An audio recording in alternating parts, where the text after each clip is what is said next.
Excuse me. I listened to you. You're the one telling me to stop on my show. It ain't happening. Yes, that is why I love Stephen A. Smith. But it didn't go like that on Malika's show. Kendrick Perkins said basically the exact same thing that Stephen A. did, and Malika basically kicked him off the air. It was consensual, meaning that this woman actually played a part in it too. So my thing is, yes, Ime Udoka was wrong. We get that. His punishment, he deserved that, and whatever else follows, I hate it for him, but he put himself in this position. But why are the other people getting left off the hook? Well, that's the problem that I have right now. Everybody got to be held accountable.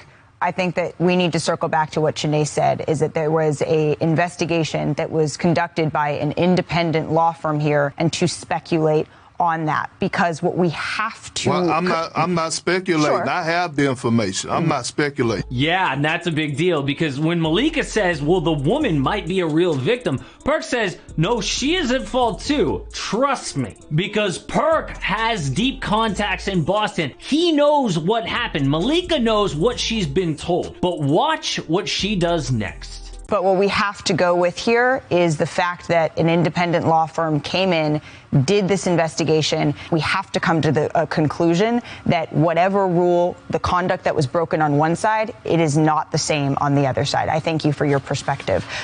She just ends the segment, doesn't even give Perk a chance to defend himself. And go back to like the last 3 seconds of that clip. You can see Perk realizes, what, she's kicking me off? And he starts to be like, but Malika, but she just turns around and ignores him. That is so disrespectful, and she doesn't even know what happened. All she knows is what she was told by the Celtics, so she feels like she's got the moral high ground to talk to Stephen A. like he's a child and to just kick Perk off the air. What are these debate shows even for? Debate! They should have different perspectives, but she doesn't even want to discuss it. She wants to hear the other perspective. She feels like it's so immoral it shouldn't even be talked about. What, does she work for the Celtics? No, it's that kind of attitude that isolates people who have questions. She feels like she has the moral answer so she can treat the other side like they're little kids. And I'm probably coming at this from a different angle than other people will, because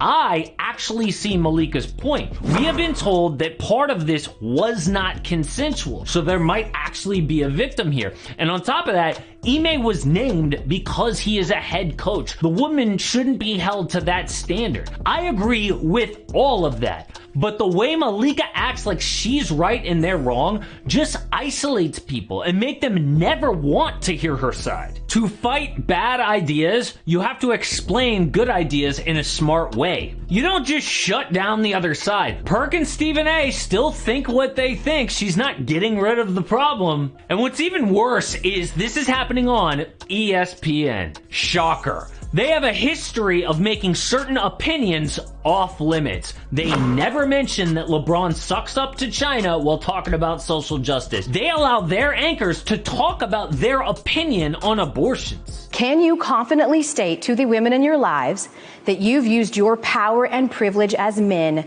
for their betterment? That you've done all you can to ensure that at the very least, they'll have the same rights afforded to decades of women before them? Like, what is this even sports at this point? Like, an on-air person told all girl dads to speak up. And I actually agree with L. Duncan on this, but do you think for a second she could say the other side of that opinion? No way, she would be fired immediately. So I think Malika went on air and felt empowered to act like that because of that culture. But the bigger deal is, what about the people watching at home? A lot of them agree with Stephen A. If it was consensual, this is ridiculous. I'll never understand why a consensual relationship by two adults is news. She could have had a smart, respectful conversation with Stephen A. and Kendrick Perkins, laid out her case so that they could understand it, and therefore the people at home. They would have all felt respected, like also their opinion was heard by Malika, but instead she treats those guys on air like little children and shuts it down so the people at home feel the exact same way, and they all just keep the same opinion and probably hate Malika Andrews and whoever this woman is in the process. But can we please just talk about basketball? I don't like making videos like this, but when I saw this thing from Malika, I was like, what are you doing? Like, I actually kind of agree with her, but the way she goes about it is awful. So let's just talk about basketball, please, because the season is right around the corner. And when you look at the East standings right now, and you look at all the good teams in the East, you notice it is deep, but two of the good teams are going to miss the playoffs. So I made kind of an East predictions video saying which two good teams are not going to make it. Check it out.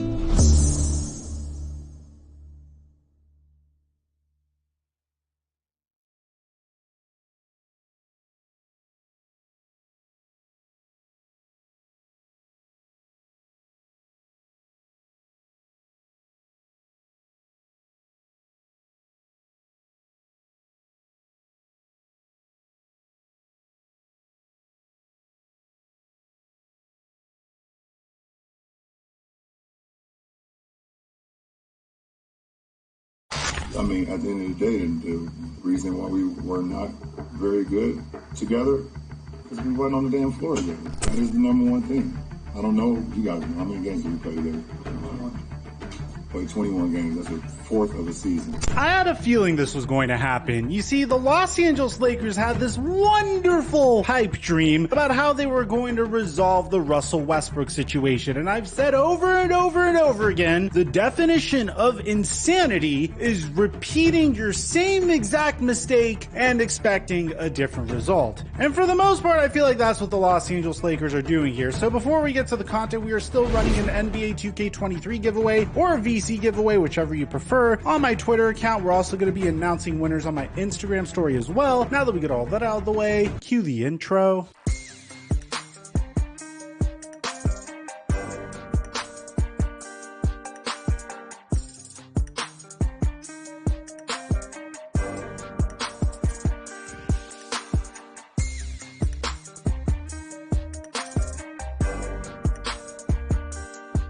Mic check 1 2 1 2. What's going on, everybody? Guys, last summer the Los Angeles Lakers decided, hey, you know what's a good idea? Let's trade all of our depth and get Russell Westbrook in return, despite him being on a 2-year super maximum contract. As a matter of fact, I heard being top heavy in the NBA would result in a greater likelihood of success than trying to be as deep as you possibly can. It's not like that's how the Golden State Warriors won a championship this past year, but that aside, hell, you can't even say that it was the Los Angeles Lakers' decision. It was LeBron James and Anthony Davis's decision, primarily LeBron James's decision, thinking that if he got a former MVP on the roster, it would take significant amounts of pressure off of himself and Anthony Davis. LeBron James also failed to see one critical thing, which was shocking to all of us considering how he's credited for having one of the greatest basketball IQs of all time. When you add Russell Westbrook to the court and he's sharing the court with the likes of Anthony Davis and LeBron James and two other shooters, whoever the hell they may be, the issue is that he is going to shrink the court so much because nobody respects his jump shot. And ultimately, that resulted in the Lakers' downfall. And throughout the season, it seemed like the Lakers were trying to come up with as many solutions to this problem as humanly possible. At a specific point, you had Frank Vogel bringing Russell Westbrook off the bench in the fourth quarter, something that was considered to be very controversial at the time. And after a season of obviously failing to meet expectations, during the offseason, there was one question: what is Russell Westbrook's future going to be? And for the most part, a lot of Laker fans refuse to actually acknowledge this, and maybe you could just call me a pessimistic Laker fan, but I like to call myself a realistic Laker fan. They're literally running it back with the same exact roster building philosophy, scapegoating their former head coach in Frank Vogel, thinking that bringing in a rookie head coach, which shout out to Darvin Ham, he actually worked for the Lakers a couple years back as an assistant during the Kobe Bryant era about 10 years ago. And this is nothing against Darvin Ham, but I don't think the Lakers solved the problem. And I think their offseason is even more indicative of that. Pretty much the Lakers probably approached LeBron James and said, hey buddy, you have two choices. We could either trade Russell Westbrook for players like Bojan Bogdanovic or Mike Conley, which Bogdanovic got traded to the Detroit Pistons earlier, but we could either trade Russell Westbrook for a bunch of players that would essentially be your teammates for the rest of your career, depending on how long your career is going to be, or at least until your contract is up with the Lakers, or we could run it back with Russell Westbrook this season, and hopefully upon his contract expiring, we will be in the market to get ourselves a marquee free agent next offseason. And to be honest, I think the guy that they're targeting next offseason, who is set to be a free agent next offseason, is none other than Kyrie Irving. They'll have enough cap space to acquire Kyrie Irving, and they don't need to give up their 2027 or 2029 first round pick, which is likely to be a top 5 or top 10 pick if you ask me, because we're going to be horrible by the time LeBron James leaves us. So ultimately, the Lakers decided to hold on to Russell Westbrook with hopes that, hey, maybe he is going to change his philosophy. Maybe he'll become a bit more open-minded to coming off the bench. So for all you know, all Russell Westbrook needs to revitalize his career is to come off of the bench, assuming that he gets beat out by Dennis Schroeder or Kendrick Nunn or Patrick Beverley, which I'm assuming Patrick Beverley is going to be the starting shooting guard at the very least. So what are the odds that Russell Westbrook would be willing to do such a thing? I mean, we saw interviews from him last year. And I told him I wish I could help him. Unfortunately, I wasn't in the game to be able to help them. And that's why I came here to be able to help them out. So unfortunately, I haven't been able to do that, for them, but that's not my call. Yet you have Darvin Ham saying this about Russell Westbrook in his introductory press conference. Sacrifice. That was the biggest word. It was sacrifice. We're going to sacrifice whatever we got to do. And it's not just Russ.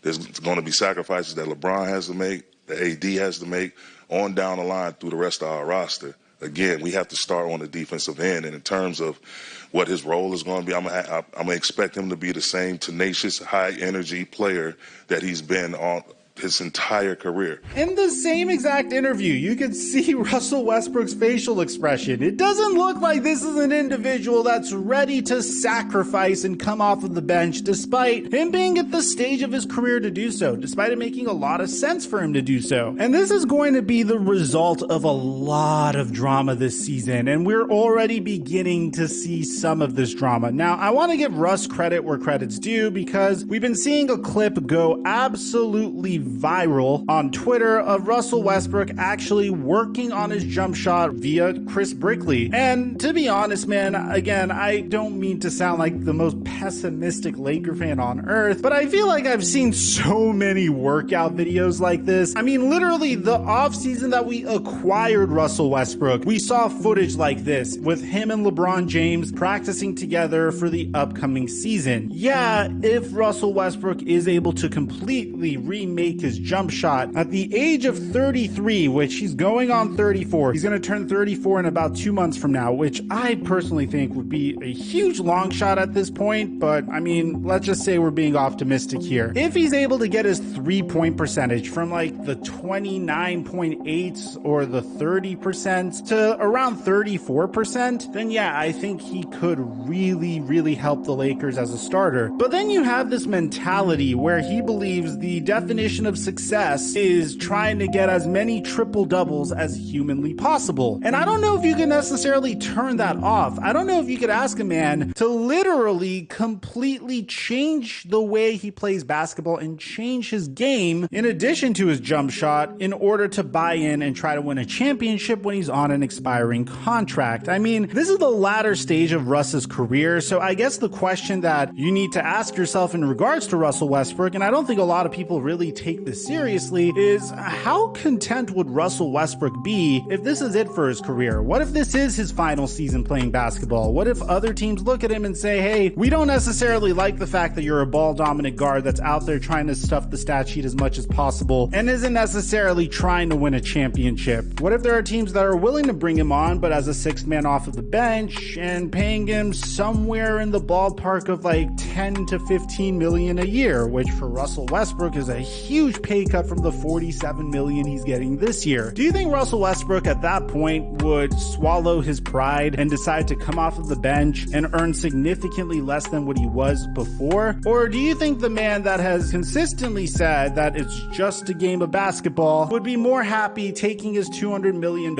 into retirement and focusing on a fashion career? That's up for you to decide, because the latest thing we're hearing from Russell Westbrook's camp, I will admit, is very cryptic, but at the same time, it'll raise some eyebrows. Bear in mind, this is a man that is potentially being asked to come off of the bench. And this is what his wife posted onto her story, which, come on, man, what do you think she's talking about here? A bottle of water can be $1 at a supermarket, $3 at the gym, $5 at the movies, and $6 on a plane, and $10 on vacation. The same bottle of water. The only thing that changed its value was the place. So the next time you feel your worth is nothing, maybe you're at the wrong place. Gee, do you think Nina Westbrook just decided to tweet this out? Just say, hey, buddy, followers that are watching my story, maybe right now you're not in the right place in life. Or do you think this is more likely her hinting that her husband isn't in the right place right now? There's been instances where, yeah, I may have reached in regards to covering some news. Primarily, you guys really let me have it for my Steph Curry and Kevin Durant video. So in that instance, yes, we could call that a reach for those of you guys that called me out on it. Do you think this is a reach? Do you think she's alluding to Russell Westbrook being at the wrong place? Because bear in mind, this is the first time in Russell Westbrook's career since getting traded from the OKC Thunder that he's going to be on a team for a second season potentially, assuming that the Lakers don't trade him going into training camp. So at a specific point, when does Russell Westbrook show up to the right place? When is he at the right place? I mean, the Houston Rockets, I could understand that situation. James Harden was on his way out. Russell Westbrook didn't like how James Harden prepared for games, didn't think he was taking it serious enough. We made a video on that like 2 years ago, so I could understand him wanting out from there. The Washington Wizards were actually trending upward before they decided to trade Russell Westbrook to the Los Angeles Lakers because, well, what the Lakers were offering them was significantly more valuable to a rebuilding team. This tweet comes at a very unique time because originally Darvin Ham and Rob Pelinka were set to have a press conference with the media, but they canceled it mainly because there was speculation for a trade. Well, according to Zach Harper, there's some speculation in regards to Russell Westbrook's role. So this is coming to us from Zach Harper of The Athletic saying Los Angeles Lakers offseason recap, grades, preseason tier changes end of 2022 to 2023 goal. And even then, when Jovan Buha is asked, is there any chance that we get a Patrick Beverley, Russell Westbrook backcourt this season? He responds by saying, I think Westbrook remains a Laker at least to start training camp. Los Angeles hasn't found a potential trade that it's liked and wants to see what the roster looks like before making a decision on Westbrook's future. That could easily change in the next couple of weeks. Assuming Westbrook remains in Los Angeles, I think there's a legitimate chance he's eventually deployed as the team's sixth man, depending on how his fit with James develops. So LeBron James essentially made his choice. He opted to keep Russell Westbrook because there's no player that you could trade for right now that will give the Los Angeles Lakers instant salary cap relief while also improving the roster, while also making sure that they have cap space for next season. So I think this is the only choice you have. But if you're a Laker fan, I am warning you, this is exactly what they did last offseason. They had Russell Westbrook, Anthony Davis, and LeBron James. Yeah, they did have some young players in Talon Horton Tucker that they decided to trade away. Yeah, Kendrick Nunn, their mid-level exception signee, suffered a mysterious injury that kept him out all year long. But if you are going into this season expecting the strategy of having a big three of Russell Westbrook, Anthony Davis, and LeBron James, while also filling out the rest of the roster with players that are essentially on minimum contracts, wouldn't that be the definition of insanity? Isn't that what we did last year? I'd like to hear what you have to say. Aside from that, I'm your boy Mike, and I'm dropping our mic until our next upload.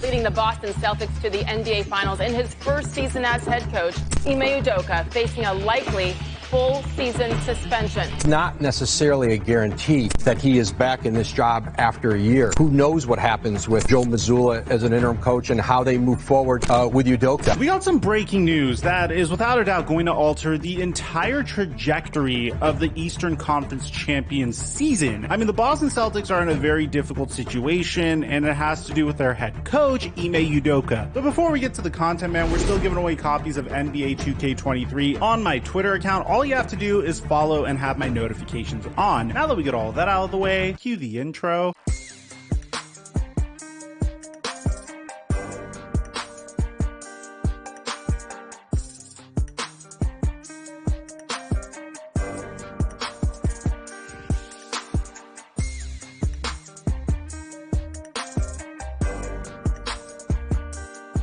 They won't come out and say it, and since I'm a part of the media now, and I try not to be like everyone else, I try to, report and talk with facts and honesty, and I clearly have to say last night, without knowing all the facts, I spoke on Ime Udoka's defense, and after finding out the facts after I spoke, I erased what I posted because this situation in Boston is deep, it's messy, it's 100 times uglier than any of us thought, and that's why I erased what I said.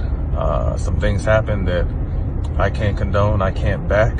Mic check 1 2 1 2. What's going on, everybody? Last year, the Boston Celtics had a storybook finish to their season. I know a lot of Celtics fans are disappointed at the fact that they weren't able to win an NBA championship, despite being favored to win an NBA championship, which, to be honest, I never quite understood that because from the very beginning, I thought the Golden State Warriors were going to win that matchup, but I digress. But if you go back all the way to last season, we were seeing headlines like this. Should the Boston Celtics break up Jaylen and Jason? Is it time for them to move on from either Jaylen Brown or Jason Tatum? They were undergoing a gigantic front office overhaul. I mean, their general manager of nearly 20 years decided to step down, and they decided to elevate their head coach, Brad Stevens, to the general manager role. I mean, you don't see things like this, and there was a lot of question marks about this team. Their biggest splash from the offseason was getting rid of Kemba Walker and bringing in Al Horford. I mean, look, in terms of continuity, Al Horford was clearly huge for that team. On paper, it wasn't the most exciting acquisition, but I said at the time that this was one of those decisions that you make whenever you want to really boost up team chemistry in a locker room, and frankly, it really worked. But that's still not enough for a Boston Celtics fan to have been excited for their season last year, and to be honest, opening up the first half of the season, they looked fairly pedestrian at best. It was the second half of the season where the Boston Celtics defense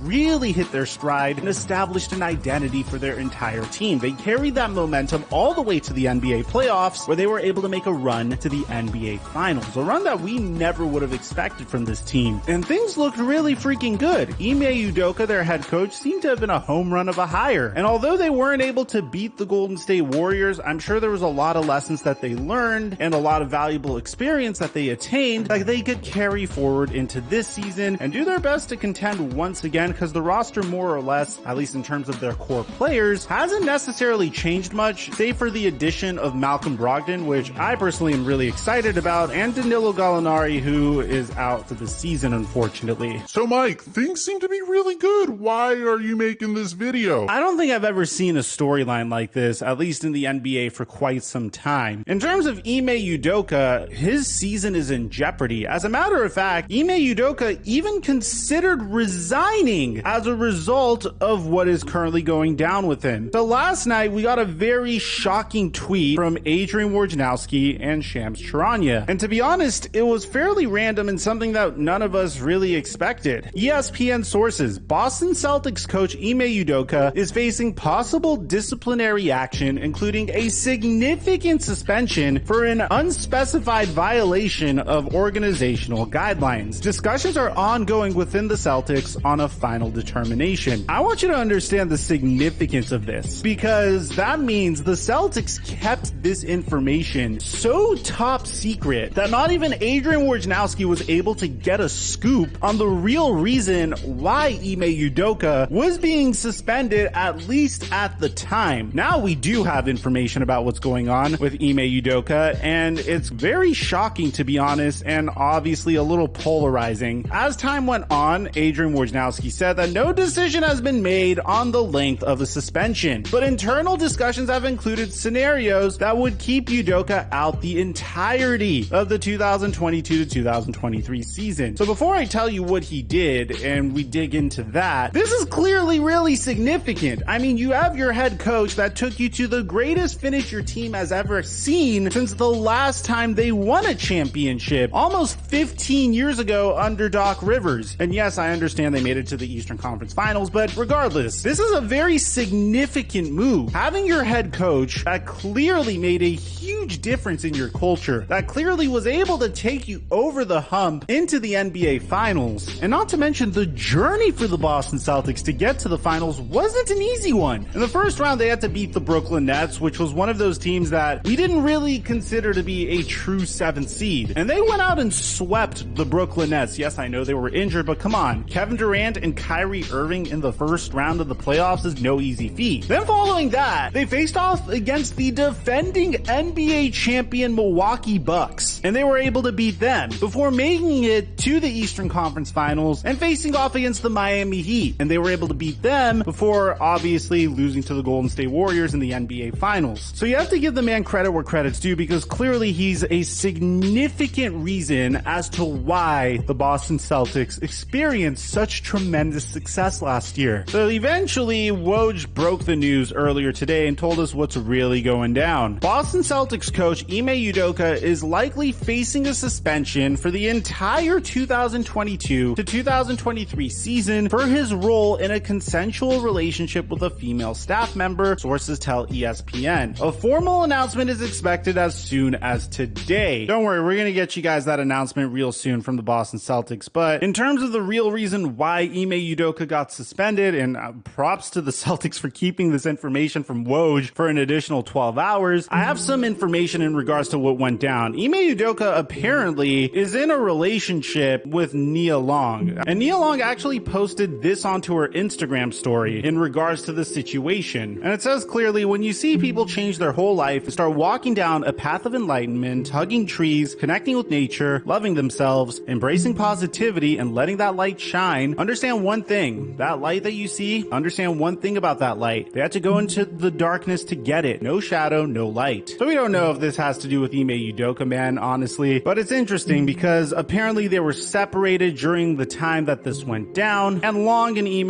Udoka currently have a son together. They've been together for about 12 years. So this brings us to a huge question about the morality of the situation. I mean, first things first, props to the NBA and the Boston Celtics, because they clearly decided, hey, we need to take the moral high road here. So just a heads up, part of the reason this took an extra day to upload is, one, I was waiting on the Boston Celtics statement, two, I was waiting on Ime Udoka's statement, and three, I was waiting on a deep dive as to what really went down. So we have all of that for you at this point, and it's the reason why it took me an extra day to get you guys this video. So first, here's the Boston Celtics official statement and official punishment for Ime Udoka. The Boston Celtics have announced today that the team has suspended head coach Ime Udoka for the 2022 to 2023 season for violations of team policies. A decision about his future with the Celtics beyond this season will be made at a later date. The suspension takes effect immediately. It's important to note the second to last sentence in this statement, because Ime Udoka is suspended for an entire season, but a decision about whether he will be the Celtics head coach after a whole year is going to be made later. So it's not a guarantee that Udoka is going to come back and become the head coach of the Boston Celtics. There's a chance that after a season of being suspended, the Celtics move on from Udoka altogether. I wonder how that works. Does that mean that Udoka could just start looking for alternate jobs, or is he going to reach out to people for plan B? Here's Udoka's statement on the entire situation, and he seems very apologetic for the most part, saying that I want to apologize to our players, fans, and the entire Celtics organization organization and my family for letting them down. I am sorry for putting the team in this difficult situation, and I accept the team's decision. Out of respect for everyone involved, I will have no further comment. If you went on to Twitter, man, it seems like a lot of people are mad at Udoka for allegedly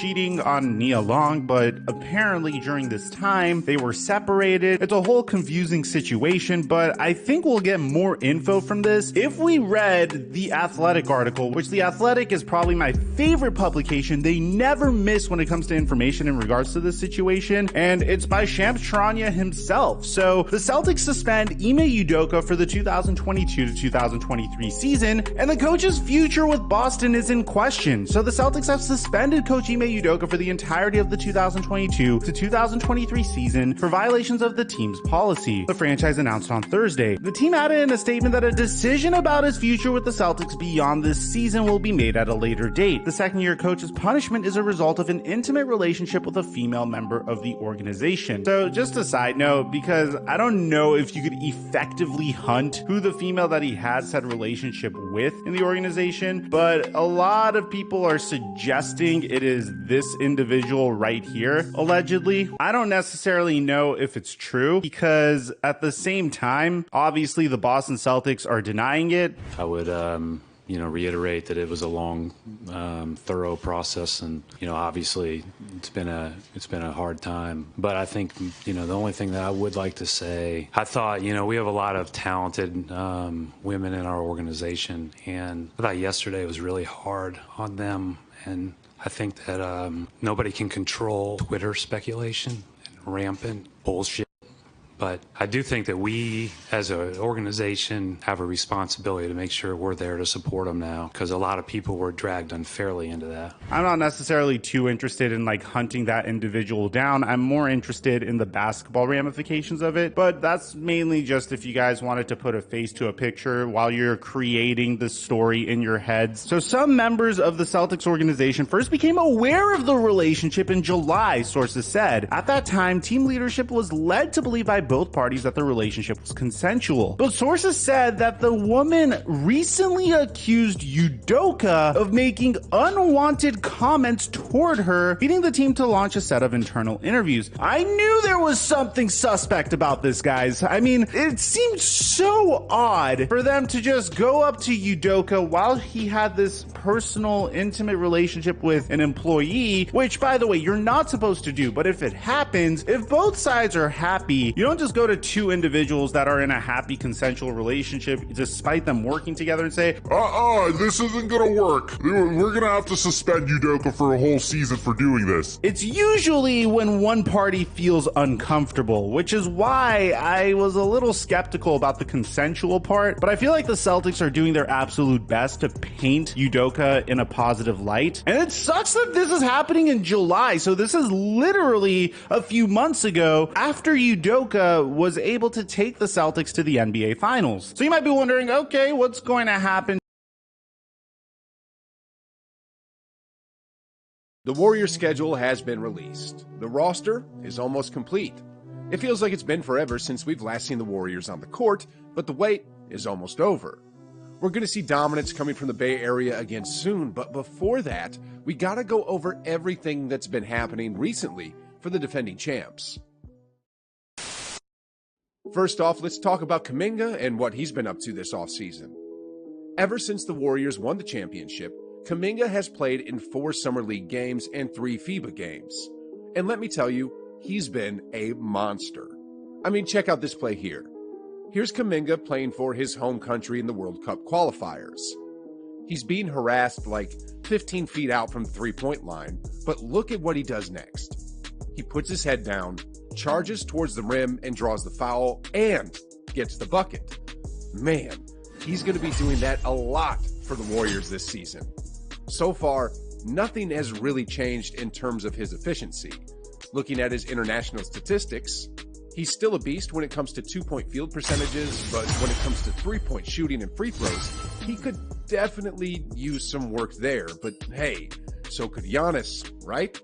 And he still became a 2-time MVP. Next, let's have a listen to what Stephen A. Smith had to say about him a little while ago. I'm worried about Kuminga. I'm hearing too many things about him off the court in terms of his head, the level of discipline that he lacks, some of the foolishness. I'm not getting into his personal business. I'm not saying nothing like that. I'm talking attitude. I'm not talking actions. I'm saying that attitude, the level of focus, commitment, determination, just putting your head down, doing the work. I'm hearing that he's shortchanging the Warriors in that regard, and he got to get his act together. All right, so I'm actually glad Stephen A. brought this up on live television. Kuminga is only 19 years old still? So hearing criticism like that is perhaps just what the doctor ordered. In my eyes, what Stephen A. said was a good wake-up call. I'm not worried about young Kuminga at all. And when it's all said and done, he's going to be a key contributor for when the Warriors win the 2023 championship. Next off, I want to move on to James Wiseman. If you do a quick search of Wiseman, you'll find a ton of trade rumors on him. Whether it's for Miles Turner, Kelly Olynyk, or someone else. It's just noise, so I recommend ignoring those things. I mean, time and time again, Joe Lacob, the owner of the Warriors, has said that he believes Wiseman is quote-unquote a monster, and truly believes in the long-term potential of the 2020 number 2 overall pick. Anyways, in the Summer League, Wiseman played in 4 games where he averaged about 10 points and 5 rebounds a game in limited minutes, and overall, looked really good. I mean, look here. James Wiseman sets the screen for Mack Mcclung, who then hits him with the no-look pass for the open dunk. Next season, with Curry and Poole running the pick and rolls along with Wiseman, the Warriors are going to have an offensive system that, for all intents and purposes, is going to be unstoppable. Next off, I want to go over the sleeper in the Warriors organization. I'm talking about Moses Mooney. From what I read online, out of the trio of him, Kuminga, and Wiseman, Mooney is the most disciplined and focused when it comes to work ethics. They also say he acts like a veteran, which is probably why they call him an old soul. During the summer games, Mooney played in just 2 games where he averaged 27.5 points a game, and I wouldn't be surprised at all if we saw a big second-year leap for him. I mean, discipline and focus is what got Jordan Poole to where he is now, and Mooney has the exact same blueprint and DNA. Anyways, next off is Patrick Baldwin Jr. So far, from what I've seen and heard online, he's healthy and he's been impressing everyone at Chase Center. I can continue giving my opinion on this matter, but I think this take by an anonymous Western Conference executive sums up PBJ and the 2023 season. There's 2 things the Warriors do very well away from the court, something the rest of us have been trying to copy for 8 years now. That is, manage veteran players' bodies and develop young guys. And really, those 2 things go together. They will play Baldwin for a few games in December or whatever, let him get comfortable on an NBA court and see what he can do. Give him some confidence, then pull back. You invent an ankle injury for Draymond, let him get some rest, let Baldwin play a few games, and it works out for everyone. Baldwin was a top 10 type who was in a bad situation last year. That is a prototypical steal. He did not show what he can do, and he is a coach's son. So I think they have the confidence in him between the ears, and it's all about between the ears in these cases. Anyways, next off is Ryan Rollins. Did y'all know that to draft a young guard out of Toledo, the Warriors actually had to pay $2 million to move up 7 spots in the draft? It's clear that the front office sees something in him that the rest of the league doesn't. And on top of that, they also signed him to a 3-year, $4.8 million rookie contract, which means the Warriors are invested in Rollins. For 2023, however, Curry and Poole are occupying the point guard position, so it may be hard for Rollins to find time on the court. In all likeliness, he'll be wearing the Santa Cruz uniform and improving his skill set with Golden State's developmental team, just like how Poole, Kuminga, and Mooney did. Moving on here, let's get into some of the veteran news. Just very recently, Draymond Green successfully campaigned to remove the Phoenix Suns owner from the league because of the way he treated people within the organization and the apparent toxicity that stemmed from it. What he hasn't talked about, though, is what he's going to do regarding his contract situation. Well, about that. In a recent interview between Bob Myers and Tim Kawakami of The Athletic, the Warriors GM said, "At some point, decisions are going to have to be made, but as far as his importance to the organization and what he's done, we're going to do everything we can to keep him in the fold." I think with both those guys, Wiggins and Poole and Draymond, The goal? We want all three as long as we can have them. We've had conversations with all three players, their representatives. I'm not going to get into the likelihood or not of any of them getting done, but we know how important they are. I don't know if we win a championship last year if you take any of them away. Draymond, his pedigree, he'll go down as one of the best Warriors ever to put on a uniform. Sheesh, guys. All I know is that next year's offseason is going to be a gong show with the Warriors and their salary tax problem. Anyway, let's move on to Poole and Wiggins next. Recently on a podcast, the Warriors head coach had this to say of Jordan Poole. I don't know if he can do anything more to step up offensively, so the area where he can still improve is at the defensive end. I thought last year in the playoffs when he was fully engaged and really playing with physicality, he showed he can be a legit two-way player, but he knows he hasn't become that consistent. And so, that's the next step for Jordan. As for Wiggins, here's what an anonymous Western Conference executive said of the 2014 number 1 pick. Wiggins is like the opposite version of Harrison Barnes, where Barnes won rings early, then wanted to get a bigger role and be a star.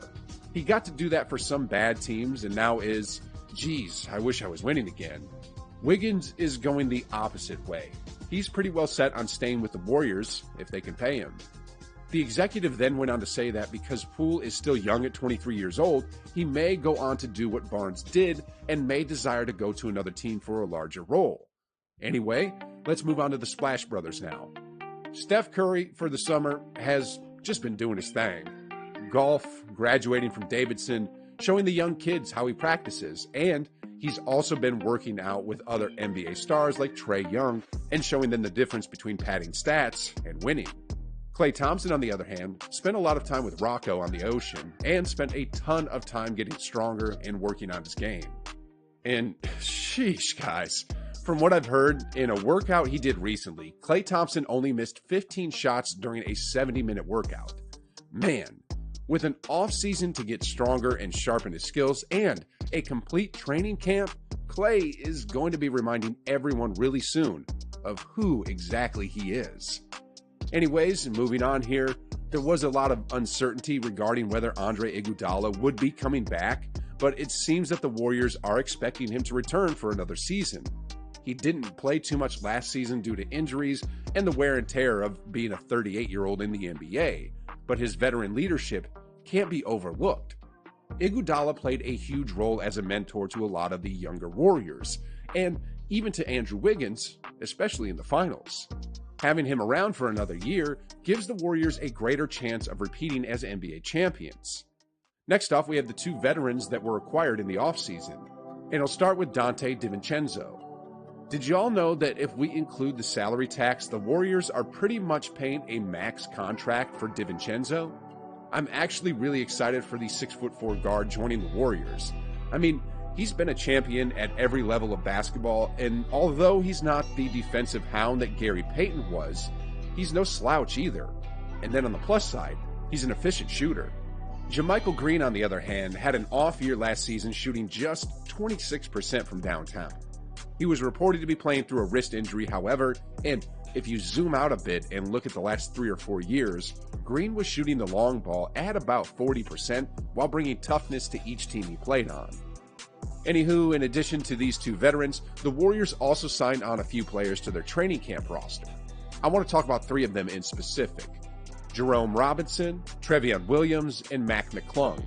These 3 players will be battling it out in training camp for the last spot on the roster, but in the end, if any of these 3 were to get signed, it's probably going to be Williams. It's nothing on Robinson and Mcclung, but the Warriors are filled with guards at the moment. I mean, Curry and Poole are the main guys, then you got Divincenzo and Ryan Rollins. Then if you include the two-way contract players the Warriors signed, you'll have to add Lester Quinones and Quindary Witherspoon as well. The Warriors, like most teams in the league, are loaded at the guard position, whereas Trevion Williams, like Kevon Looney, is a 6'9" center who can bang in the post and grab rebounds. If the Warriors could replicate him into something like Looney, then hey, they got something. And speaking of Looney, after that Game 6 where he grabbed like 22 rebounds, teams will have to game plan for him now. And as for what Looney has in store for 2023, he recently told NBC that one of his goals for the season is to be in the conversation for making one of the 2 all-defensive teams.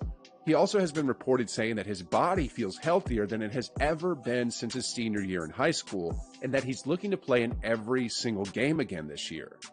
The 2023 Warrior season is about to start soon, and with the 6 core members of last year's championship coming back, plus the development of their younger lottery talents and recent acquisitions, fireworks are coming back to the Bay Area soon.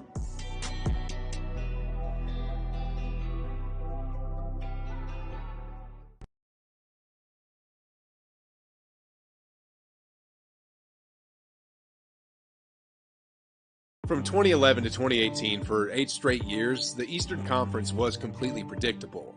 I mean, all you had to do was look at whichever team LeBron was playing for, and that was it. Every other team was, for all intents and purposes, playing for second place.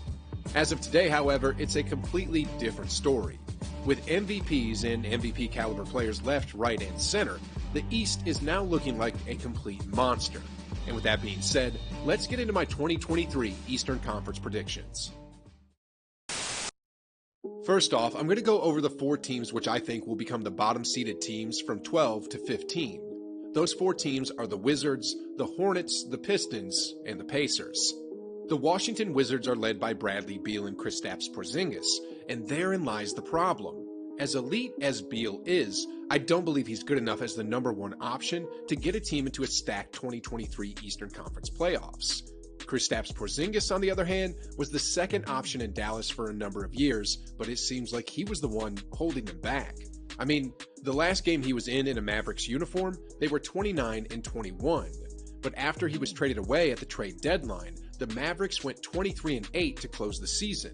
Porzingis had flashes of greatness, but the problem is that he doesn't consistently play to his strengths, and he gets injured way too often. I have them fighting for a play-in spot, but ultimately, I see them missing it by a few games. Next off, we have the Charlotte Hornets. I love watching LaMelo play. Just like most people, I believe he'll be a big star in the league one day, and perhaps even a superstar. But unfortunately, their second best player in Miles Bridges just got into some serious off-court problems that'll probably keep him off the court for the foreseeable future, and because of that, the Hornets are going to miss their 7th consecutive postseason. The Pistons seem to have almost finished a rebuilding phase, but they're still too young and inexperienced to win a whole lot of games in a stacked conference. And then we have the Indiana Pacers, who are going through a full rebuild phase at the moment. So there we have teams 12 through 15. Next off, for team number 11, I got the Orlando Magic, who I think could be one of the underdogs that makes some noise in the East. I mean, they're all young, talented, and they have every position filled from point guards to centers. I can see them being like Memphis and Minnesota, a young, talented team with a ton of energy, and if they could build something in the first half of the 82-game regular season, then we could have something interesting. For number 10, I got the New York Knicks. Their top paid players are going to be Jalen Brunson and Julius Randle. I should bump them to 11 just for that, but either way, it won't matter. They could have climbed up a bit in the rankings if they had acquired Donovan Mitchell, but their front office did it again. I'm sure Stephen A. Smith is already ranting on the fact that they once again failed to acquire a star. The Knicks are going to grab a play-in tournament spot, but that's about it with regards to their ceiling. Anyways, moving on to number 9, I got the Atlanta Hawks. A team stacked with Trae Young, John Collins, and DeJounte Murray sounds pretty good, but the East is just so stacked that it's hard to slot them in any higher. The team will go as far as Ice Trae will take them, and although he's a top 5 point guard in the league, this team just isn't ready yet to be a serious threat. For number 8, I got the Chicago Bulls. I really hope Lonzo Ball can get healthy soon. I mean, last season the Bulls were 23-13 with him in the lineup, and just 24-23 without him. Anyway, the Bulls do have the potential to be a really good regular season team, and perhaps climb even higher than 8th in the Eastern Conference seedings. But I believe that's their ceiling, just a pretty good regular season team. At number 7, we have the Toronto Raptors. This squad doesn't have any superstars. I mean, their 2 best players in Van Vliet and Siakam are low-level all-stars at best, but the thing is, the team as a whole plays pretty solid team basketball, and that could make them dangerous. In maybe 2 to 3 years, when Scotty Barnes, the last rookie of the year, develops a bit more, the Raptors could perhaps become one of the top Eastern teams again. At number 6, we have the Cavaliers. They recently acquired Donovan Mitchell, and along with Darius Garland, they got one of the best backcourts in the East. Evan Mobley is looking really good, and they also got Jared Allen, Kevin Love, Karis LeVert, and Ricky Rubio. This team was playoff bound until a string of injuries hobbled them last season, and they got even better in the offseason. I have them at number 6 only because the next 5 teams are stacked, but even in saying that, the Cavaliers, although the odds are against them, have a legit chance of representing the East. Next off, we got the Brooklyn Nets. KD finally decided to stay, Kyrie took his player option, and Ben Simmons seems like he's finally healthy both physically and mentally. Honestly, if this team's chemistry somehow works out, and if they can all stay healthy, they have as good a chance as any team in the East in reaching the finals. Chemistry, not talent, is this team's biggest weakness, but one thing is for sure, if you insult him on Twitter, don't expect Kevin Durant to hold back. After the Nets, I got the Miami Heat. They were the number 1 seed last season, and were also 1 win away from reaching the finals for good reasons. I mean, first off, they have a world-class organization that keeps their players' body fat below 8%. And second off, they have Jimmy Butler. At the same time, however, their main point... After the Nets, I got the Miami Heat. They were the number 1 seed last season, and were also 1 win away from reaching the finals for good reasons. I mean, first off, they have a world-class organization that keeps their players' body fat below 8%. And second off, they have Jimmy Butler. At the same time, however, their main point guard is Kyle Lowry, who's 36, turning 37. Jimmy Butler also isn't getting any younger, and as we saw, there's only so much that one man can do. I got the Heat finishing 4th in the conference. Afterwards, we got the Bucks. Milwaukee has one of the most dominant players we've seen in ages in Giannis Antetokounmpo. This man almost single-handedly took out the Celtics, and with Chris Middleton back in the mix, needless to say, they're going to be one of the top teams in the East. After them, we got the Celtics. If you remember, Boston went on a tear after the All-Star break in 2022, and that rampage they went on almost won them a championship if it wasn't for the greatest shooter in NBA history. In the offseason, they acquired a true point guard that could perhaps take them to that next level, and I look forward to what they'll be able to produce in 2023. Finally, I got the 76ers taking the top spot in the East. Joel Embiid has been an MVP candidate for the last few years, and that's not going to be any different if he remains healthy this season. Then we have James Harden. Although the Beard didn't play great by his standards last season, he'll be healthy and motivated this year. And if I had to bet money, I'd say he'll be back to playing at an all-NBA level. In addition, the 76ers have a rising star in Tyrese Maxey, and during the offseason, they added some great pieces that'll make them not only top-heavy, but deep as well.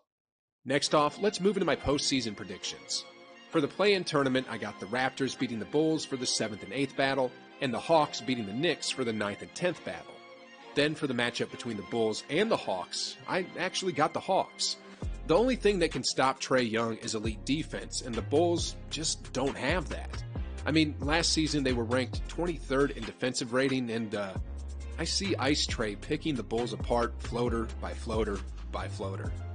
Anyways, that's about as far as I've got the Hawks going, though, as I see them losing in 5 or 6 games to the 76ers. I got the Celtics beating the Raptors in 5 games, the Bucks beating the Cavaliers in 5 games, and the Nets beating Miami in 6. In the second round, I may have a lot of people disagreeing with this take, but I got the 76ers over the Nets in 6. It's going to be a blast to watch Embiid go up against Simmons, but in the end, Embiid is going to be too much for any Nets player to handle in the post. PJ Tucker and Matisse Thybulle are going to take turns on Durant, while Tyrese Maxey will do his best to slow down Uncle Drew. Ultimately, the chemistry of the Nets is what's going to lose them the series, and that's that. The Celtics and the Bucks are going to face off in the other second-round series, and if Giannis almost beat the Celtics single-handedly, then with Middleton back in the mix, I got to roll with the Bucks. I got them winning in 6 games. Finally, we got the Eastern Conference Finals with a showdown between 2 of the baddest dudes in the East, Joel Embiid and Giannis Antetokounmpo. For this series, I got James Harden as the difference maker. I mean, up until about a year and a half ago, the Beard was a perennial MVP candidate, and I really think he's going to have a resurgence here. A lot of people hate on Harden, but just remember, he was one Chris Paul hamstring injury away from perhaps winning the championship in 2018. The Beard is going to make headlines in 2023, and I got them representing the East.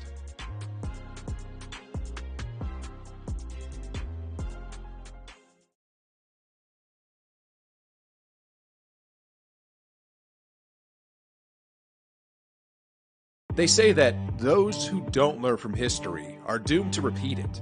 Well, you know what? That phrase couldn't be more true than with young NBA stars today because, well, for some reason, they continue to trash talk and taunt one of the greatest to ever play the game.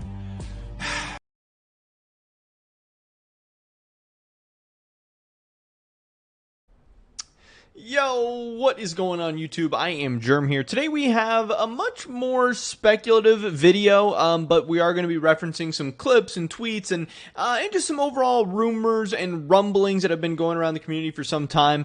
Today we're going to be talking about the LCS, we're going to be talking about evil geniuses, and most specifically we are going to be talking about Danny. Obviously, there has been a ton of questions, a ton of rumors and speculation surrounding his whole situation.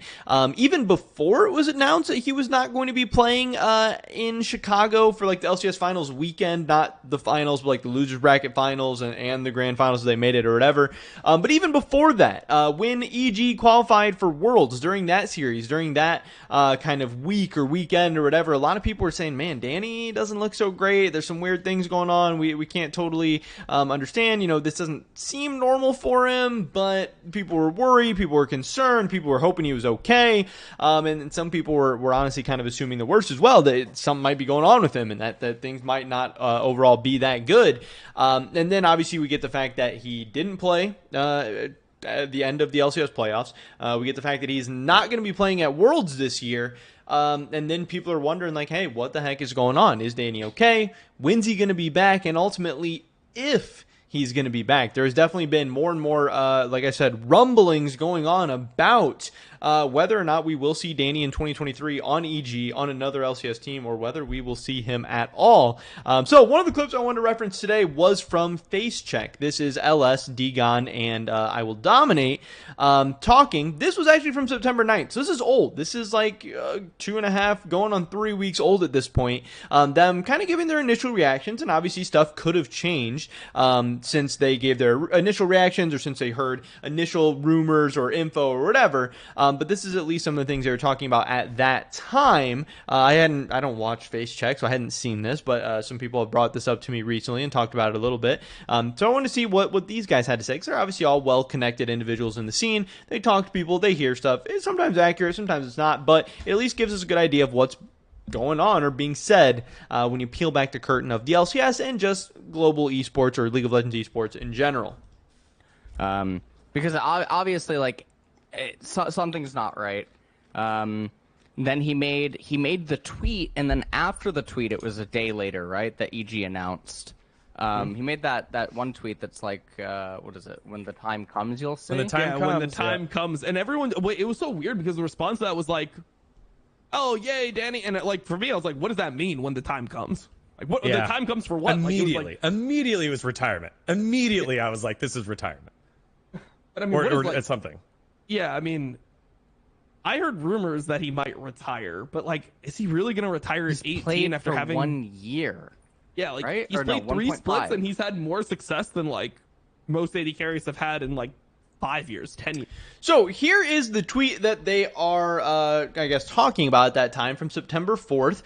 When the time comes, well, you'll see. Heart, thankful for EG and my teammates. And again, this does seem a little bit eerie. This does seem a little bit weird. This does seem a little bit off. When the time comes, well, you'll see. For what? Did it mean, when the time comes, we're going to rise up? When the time comes, we're going to step up and show who you are? When the time comes, we're going to play our best and qualify for Worlds? When the time comes, the time coming, that sounds not great. That sounds I mean, it can have a positive spin, it can have a positive connotation, but it can be taken very, very negatively as well, which it seems like that's where most of the face check guys' heads went first as well, with, hey, when the time comes, the time comes, it's my time, I gotta go type deal of, hey, things aren't going well, and talking about a possible retirement. And then also Dominate just throwing out the fact that he has heard rumors at the time that Danny could possibly be retiring. Now, obviously, like I said, it's like 2 or 3 weeks ago.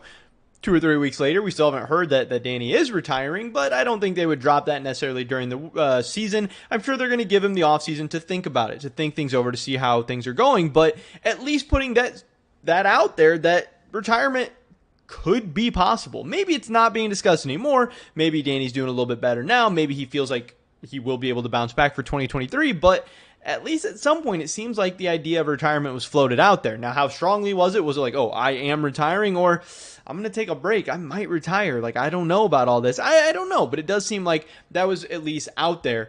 We can also go to this more recent clip from LS. This is just a couple of days ago. This is actually when EG announced that Danny will not be playing at Worlds, and that Cowrie is going to be the starting AD carry for them at Worlds. Nicole LaPointe Jameson, EG's CEO, she tweeted out, as we continue to support Danny, we are excited to welcome Cowrie back to the States as he joins the team at Worlds. #EG win. And here's what LS had to say about that. And with Cowrie now going to Worlds, even though it's in North America, which should probably be an easier event. Well, I mean, I don't know. I mean, it's speculation.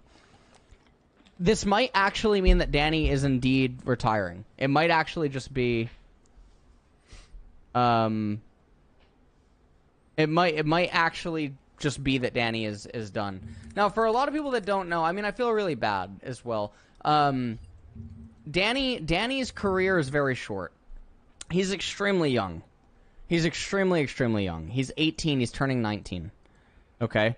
He is so extremely young. Look at his history. He was on Zenith Esports August 2020 for 4 months. Then he got on EG Prodigies for 5 months and then jumped right into the LCS. He probably did not even know what he was getting into with esports and stuff. And that's the thing. When players do come up very, very fast through the scene, they didn't necessarily have the opportunities to grow and deal with the pressures and stresses. And not only is Danny ending up in the LCS very fast, he's finding himself at MSI, he's finding himself at Worlds, he's finding himself in high-pressure playoff matches, on a pretty consistent basis. And also he's getting the most harsh schedule you can get right off the bat of going from Spring Split to MSI to Summer Split to Worlds, pretty much back to back to back to back.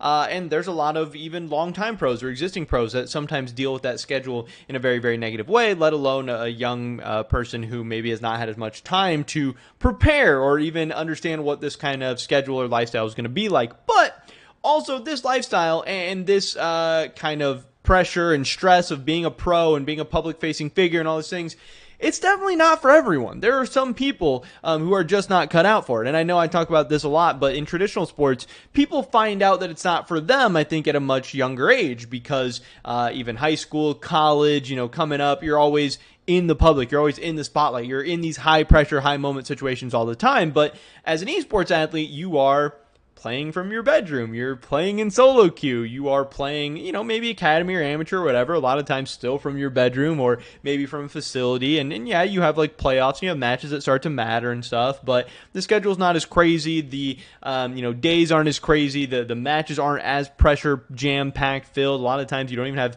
hardly any people watching, you don't really hear feedback from people. This is Danny going from 0 to 100 very, very fast. LS does throw out the idea again in this clip that, man, does this mean Danny's retiring? Could this be Danny retiring? Again, we're not that far yet. We're not saying that Danny is retiring for sure. That's what's going to happen, or that's what we're hearing is happening, or anything like that. But again, that idea is being floated out there. And again, that would be an absolute shame. It would definitely suck. But I think it is something we have to at least consider at this point, that reality or world where Danny is not around in 2023. And like I said, that'd be very, very disappointing, because a lot of people are saying he is the best AD carry prospect in North America, or I guess not in North America. Berserker is very, very good as well, but the best North American AD carry prospect really since Doublelift. And some people were like, man, will this guy be able to eclipse Doublelift someday or something like that, especially since he's starting off so high at such a young age. But yeah, I mean, also the fact that he's having problems at such a young age, I don't think are the greatest sign as well, because when you're young, that's when you're supposed to, you know, be able to grind a little harder, have more energy, be able to handle maybe the grinds of a long season and lots of travel and all that stuff. But also it's his first time going through it, so maybe he'll be able to bounce back, or maybe, you know, the things he's dealing with internally or in his mind or whatever are so great that he won't be able to overcome them, or maybe he just doesn't want to. Maybe he would rather do something else. Maybe he would be happier doing something else as well, because I'm sure he's going to have plenty of opportunities ahead of him in his future, no matter what he chooses to do, whether in the esports world or outside of it as well. And obviously at the end of the day, the most important thing is Danny's health, and that he's going to be okay, and that he's going to be happy going forward into the future. It is still very, very possible that we see him back for 2023, but man, if we don't see Danny back, then things start to get really, really crazy. I know EG is very, very high on Cowrie. I know they're very, very excited for him. I know they were in a pickle of like, damn, what the heck do we do, since we have Danny, who's amazing, we have Cowrie, who we think is amazing as well, and obviously he would be able to slot into this team, but how does that shake up for the rest of the team? You know, is EG going to be as good with Cowrie? Yes, Cowrie might be an amazing player in and of itself, but obviously EG's playstyle was factored a lot around Danny in that late game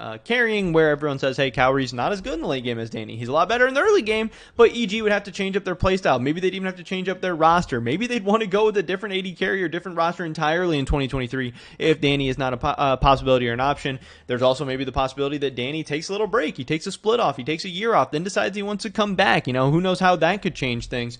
But again, this year was a year of NA talent and EG and Danny and all these amazing things, and it would definitely suck to lose such a talented NA player just after 1.5 splits in the LCS and at such a young age. But there is more and more people talking about the fact that they've heard it's possible, and that Harden may be coming, and LS even as of a couple days ago says, man, this might just be Danny retiring after all. Again, I'm not saying it's happening, but I'm saying we have to consider it, and I'm saying that people around the scene are maybe thinking it could be an option as well. But that's pretty much it for this video today, guys. Definitely drop a like if you did enjoy it. I would appreciate that so much. Leave a comment down below. Let me know what you guys think about anything we talked about in this video today. Subscribe, save today, and all my latest content. Hopefully catch you guys in the next one. But until then,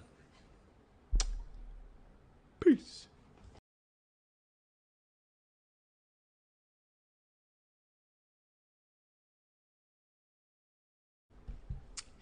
Yo, what is going on YouTube? I am Jerome here. Today we have a pretty big story to talk about coming out of the LEC.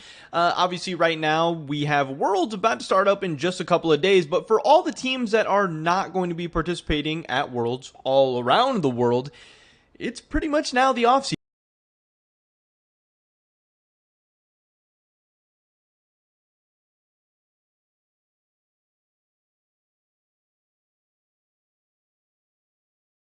Like that sort of thing. And that's it. This is awesome.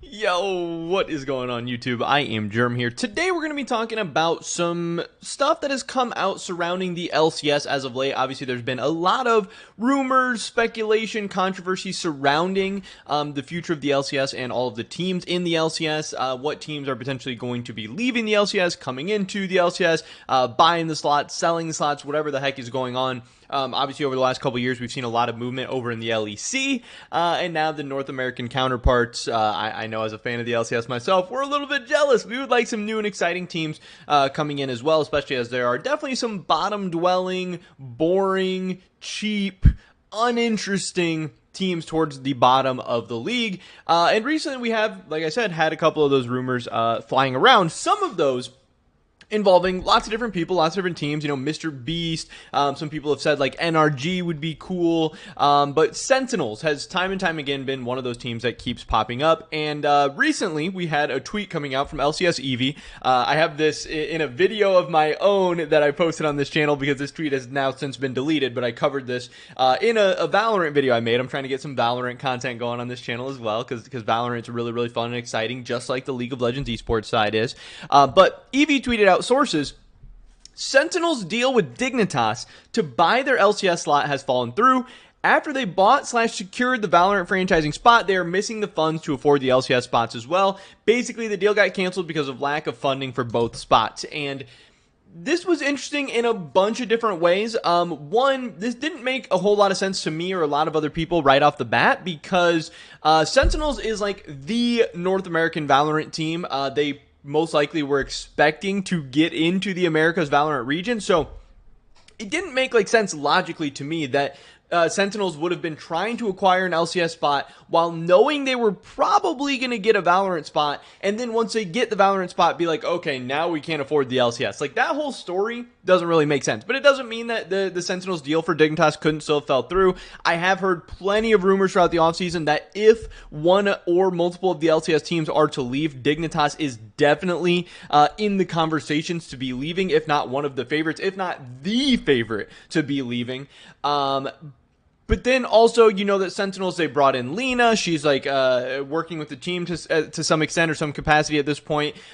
She doesn't only do LCS related stuff. Obviously, she does all different kinds of stuff, but it could be some kind of foray into, you know, making a move into the LCS or something like that.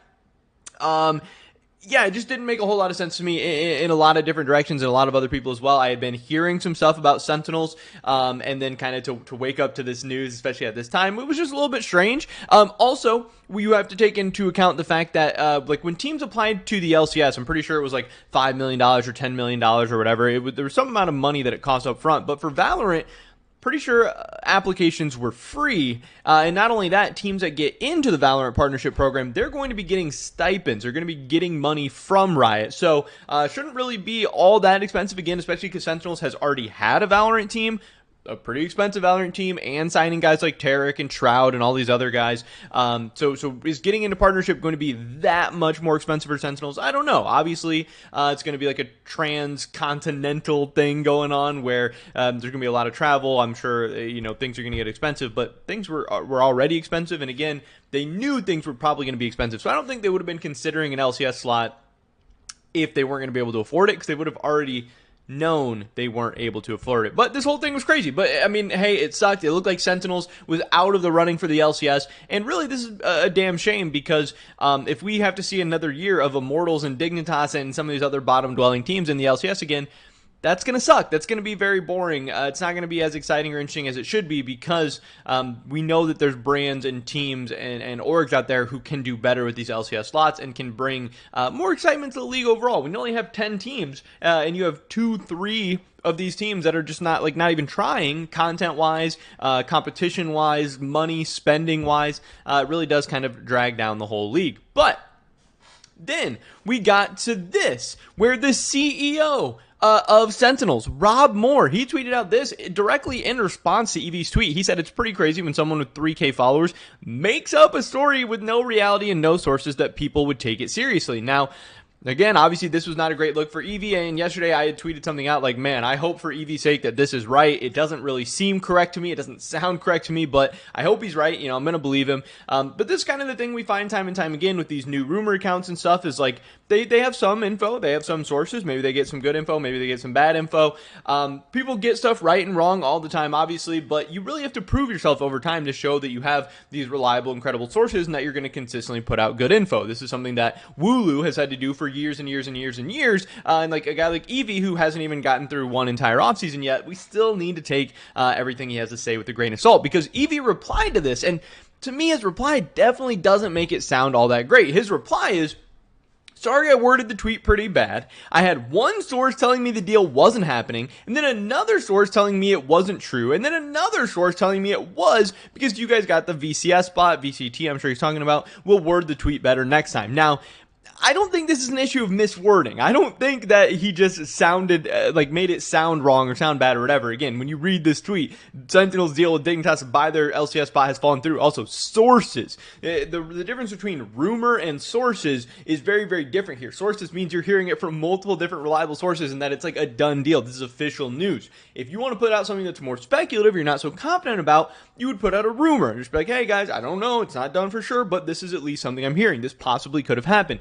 That makes way more sense. When you're putting out a sources tweet, that's another level, and to get a sources tweet wrong, especially when you're like, hey, I had sources telling me that it wasn't true and it was true, it sounds like he just kind of jumped the gun a little bit and wanted to get something out even when there wasn't a story. But Not trying to roast Evie, not trying to get this. The video's not about Evie, obviously. But yeah, so Sen, Rob Moore, their CEO, is coming out and saying that, hey, it's not true. He doesn't say what about it isn't true. He doesn't say, hey, we do have the money for the LCS. Hey, we're still coming for the LCS. Or hey, we're not even interested in the LCS or anything like that. So we still don't know exactly what's going on. And the dream of, like, Sentinels coming to the LCS, like, that's how I took, this tweet from Rob Moore at first. I was like, okay, so Sentinels does still have the money for the LCS. They are still interested. We are still going to get some kind of Sentinels trying to get a deal done with Dignitas. We're going to get maybe, Sentinels Doublelift was still on the table. Is something I've kind of speculated at before because they have Lena. Then maybe they'd be able to talk Doublelift into joining as well, at least as a streamer/content creator, if not as a player. That could really be the interesting foundation to like a Sentinels returning to the LCS or something like that. But it still wasn't very clear.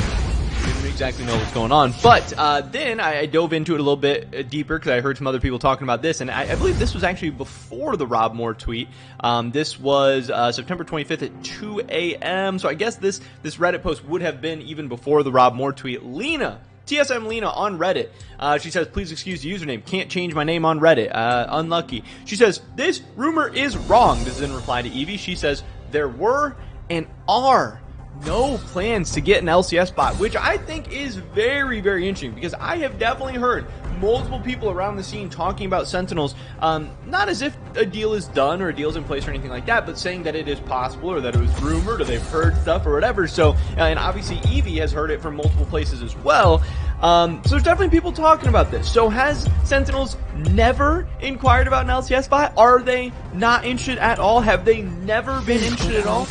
I don't know. That's at least what Lena is claiming, and I hope and I assume she has no reason to lie, but to me that sounds very, very interesting because it's not like, oh, we're not getting a deal done, or this tweet is just BS. Like, you could just say that the tweet is false or inaccurate or whatever without necessarily coming out and saying there are and has been no plans to get an LCS spot. But, again, if that is true, that's definitely going to suck because I know a whole lot of people out there are not looking to sit through another Immortals Dignitas season and Immortals and Dignitas playing each other, 4 times a year or whatever the heck.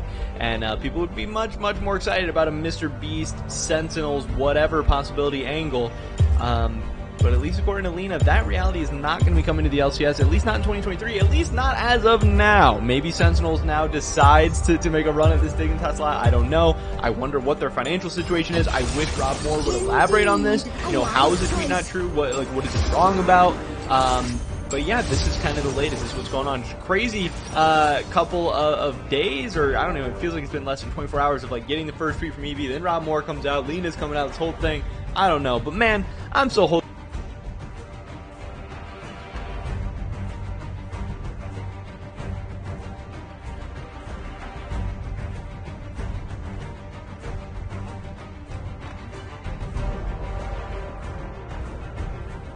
Man, what's up, everybody? Welcome back to another episode of EOS. It's 1090 Jake, man. I'm rocking with y'all, and y'all rocking with me. And for this video, we're gonna be speaking on Memphis rapper Lotta Cash Desto, who was shot and killed in Houston, Texas. Saturday, September 24th, 2022, Houston police responded to a shooting at 2:40 in the morning. Arriving on scene, officers found a silver Porsche SUV with Tennessee tags and inside were 2 women. The driver was dead and the passenger had been shot multiple times but was still alive.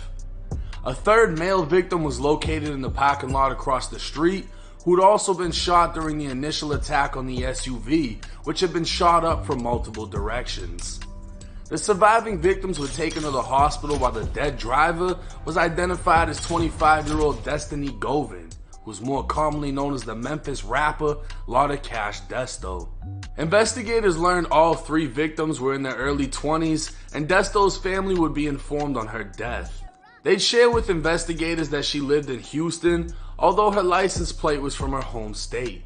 Without a motive, several witnesses were said to have been interviewed, and police are looking for at least 2 suspects, as both rifle and pistol shell casings were left at the scene.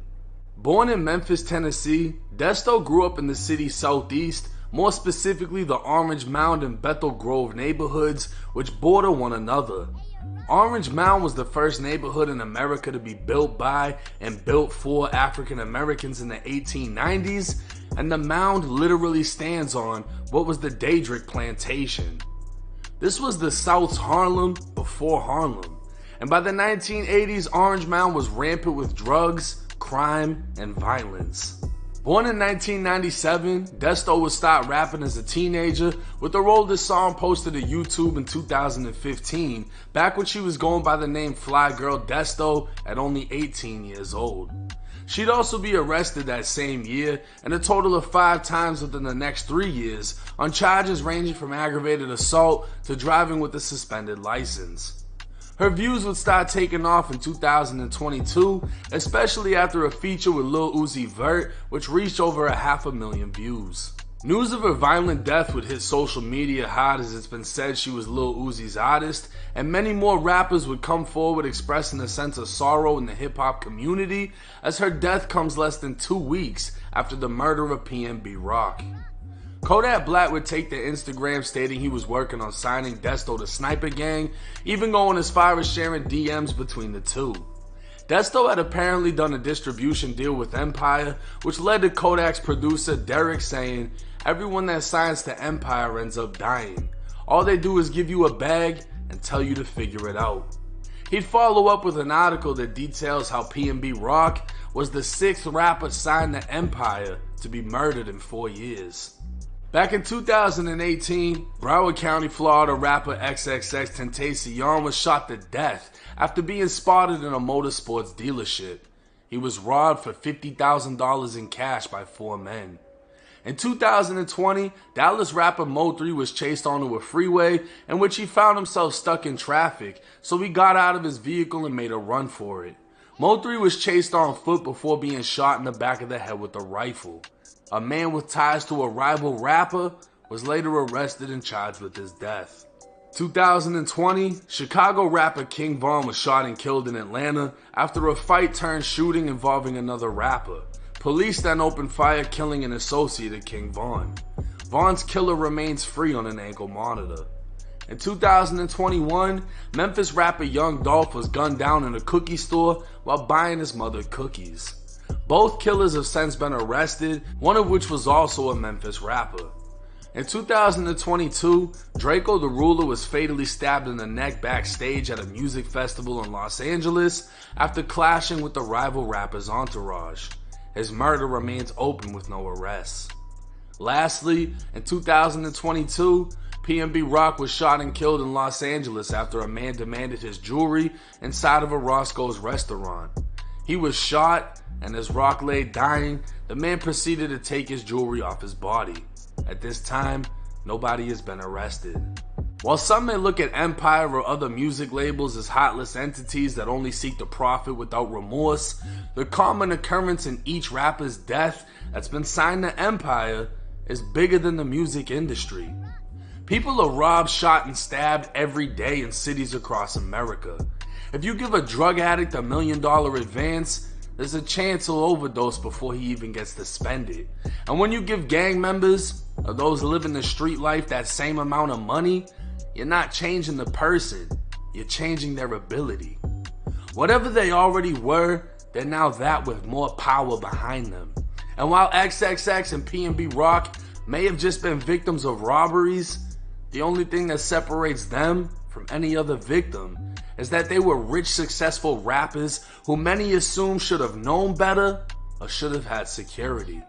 But for the King Vaughns and Mo3s, death and violence was a common occurrence. King Vaughn has been named as the killer of multiple victims. He lived by the sword, and he went out on his shield. In the case of Desto, it's too early to make assumptions as to why she was targeted in the city she wasn't from, but Desto was already making enemies in the rap game. In a feature with Jacksonville rapper Julio Fulio titled Pop Out, she'd say Fulio had her smoking on Leaky. Leaky, whose real name was Maliki Beals, was 18 when he was shot and killed inside of a car in Jacksonville. Leaky had ties to a gang that rivaled Julio Fulio's, and like I've said plenty times before, when you pick your friends, you pick your enemies. Desto did a song with Julio Fulio and immaturely dissed his dead op, who she never even knew. Immediately following Desto's death, another Jacksonville rapper would diss her in response, as he was an associate of Leaky. But all this is just another example of how rap isn't the most dangerous job in America. It just comes with one of America's deadliest cultures. The line between the streets and music have become blurred, and as rappers profit off violent music and labels profit off rappers' lives, the cycle just continues. We'll just have to wait and see what new news comes forward in the case of Lotta Cash Desto. And it's eerie looking at her Facebook, seeing only 6 days ago, she was praising Houston as a better place to live than Atlanta. Now there's already rumors circulating about what happened to her. One person was even saying he saw pictures of the crime scene, saying that she was shot in the head. She had on a white shirt covered in blood. I don't know if any of that is true. All I know is we have a young rapper that was killed. And I mean, the saddest thing about this, because honestly this happens so fucking often, what stands out about this though is she was about to be bigger than what she was, if everything that's being said is true. If she was about to sign with Kodak literally in October, get a new Corvette, new jewelry, she Sniper Gang, he stamped that, her life was about to elevate so much. And I mean, she's already been around Lil Uzi. I don't know how deep their relationship is, if she's gone like on tour and really gotten a full experience of being around a successful rapper, but Kodak definitely would have put her on that pedestal had she been signed to him.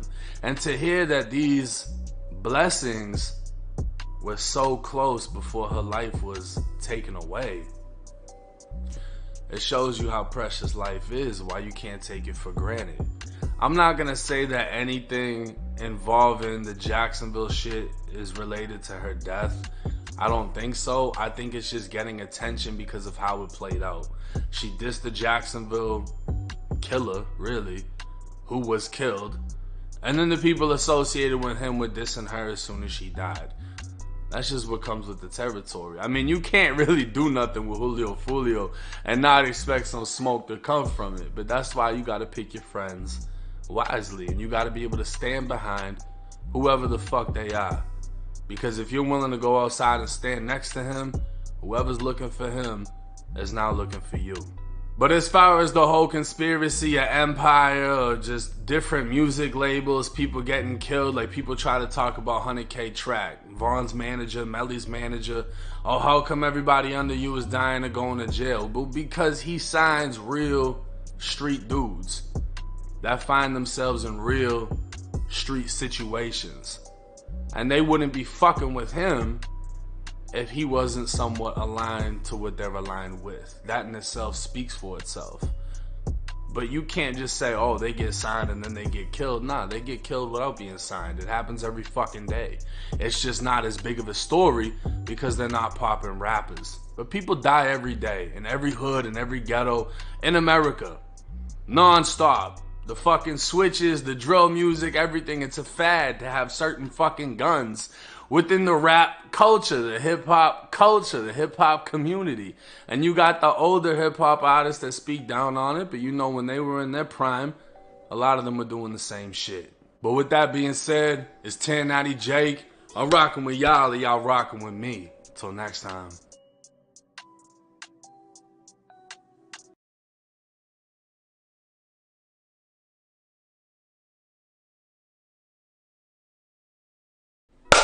Man, what's up, everybody? Welcome back to another episode of EOS. It's 1090 Jake, and I'm rocking with y'all, y'all rocking with me. And for this video, we're going to be speaking on a rapper that went and shot up a 4th of July parade, killing 7 and injuring over 40.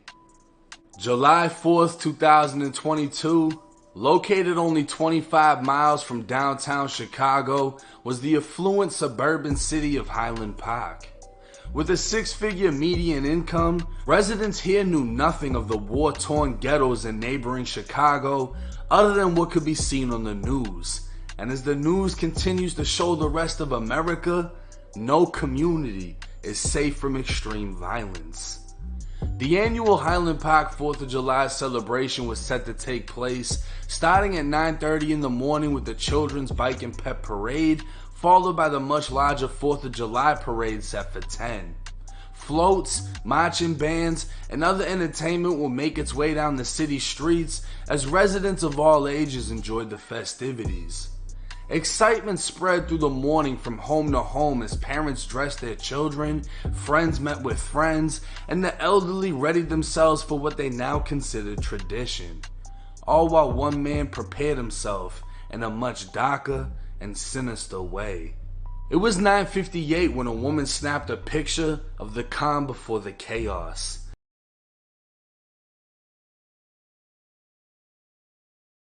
Oh shit. Competitive operations update. Fnatic roster. Riot Games has permitted Fnatic an emergency roster addition due to 2 players contracting COVID. The player Rux from Fnatic's ERL has been added as the 7th player to the Fnatic roster. Wait, that means that they can get someone. They can loan someone. Rux will be their 7th player, so he's going to be their academy support to the 7th player. No? Doesn't that mean they can loan someone? An emergency roster addition? Or are they permitting Rux to be... Oh, I see, the 6th is Bean, and they're adding Rux to the 7th, so he's going to fly over, I guess. Oh, it's going to be Bean and Rux at bot lane. Maybe their top side can carry. Maybe. Maybe.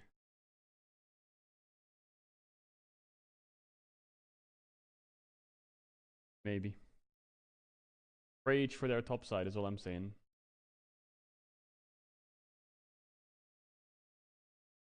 Rage for their... Rux is alive safely in Mexico, almost 7 for Hylissang. Should he be unable to travel? Right, more updates within the next 48 hours. Rux is subbing in. He just went on a vacation, man. It's finally good to have a vacation. September 23rd. Oh, he's in Mexico. Oh.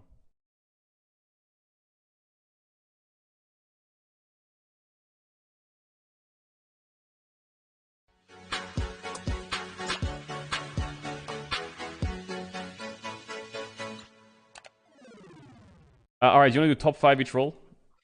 I actually feel like that's my forte.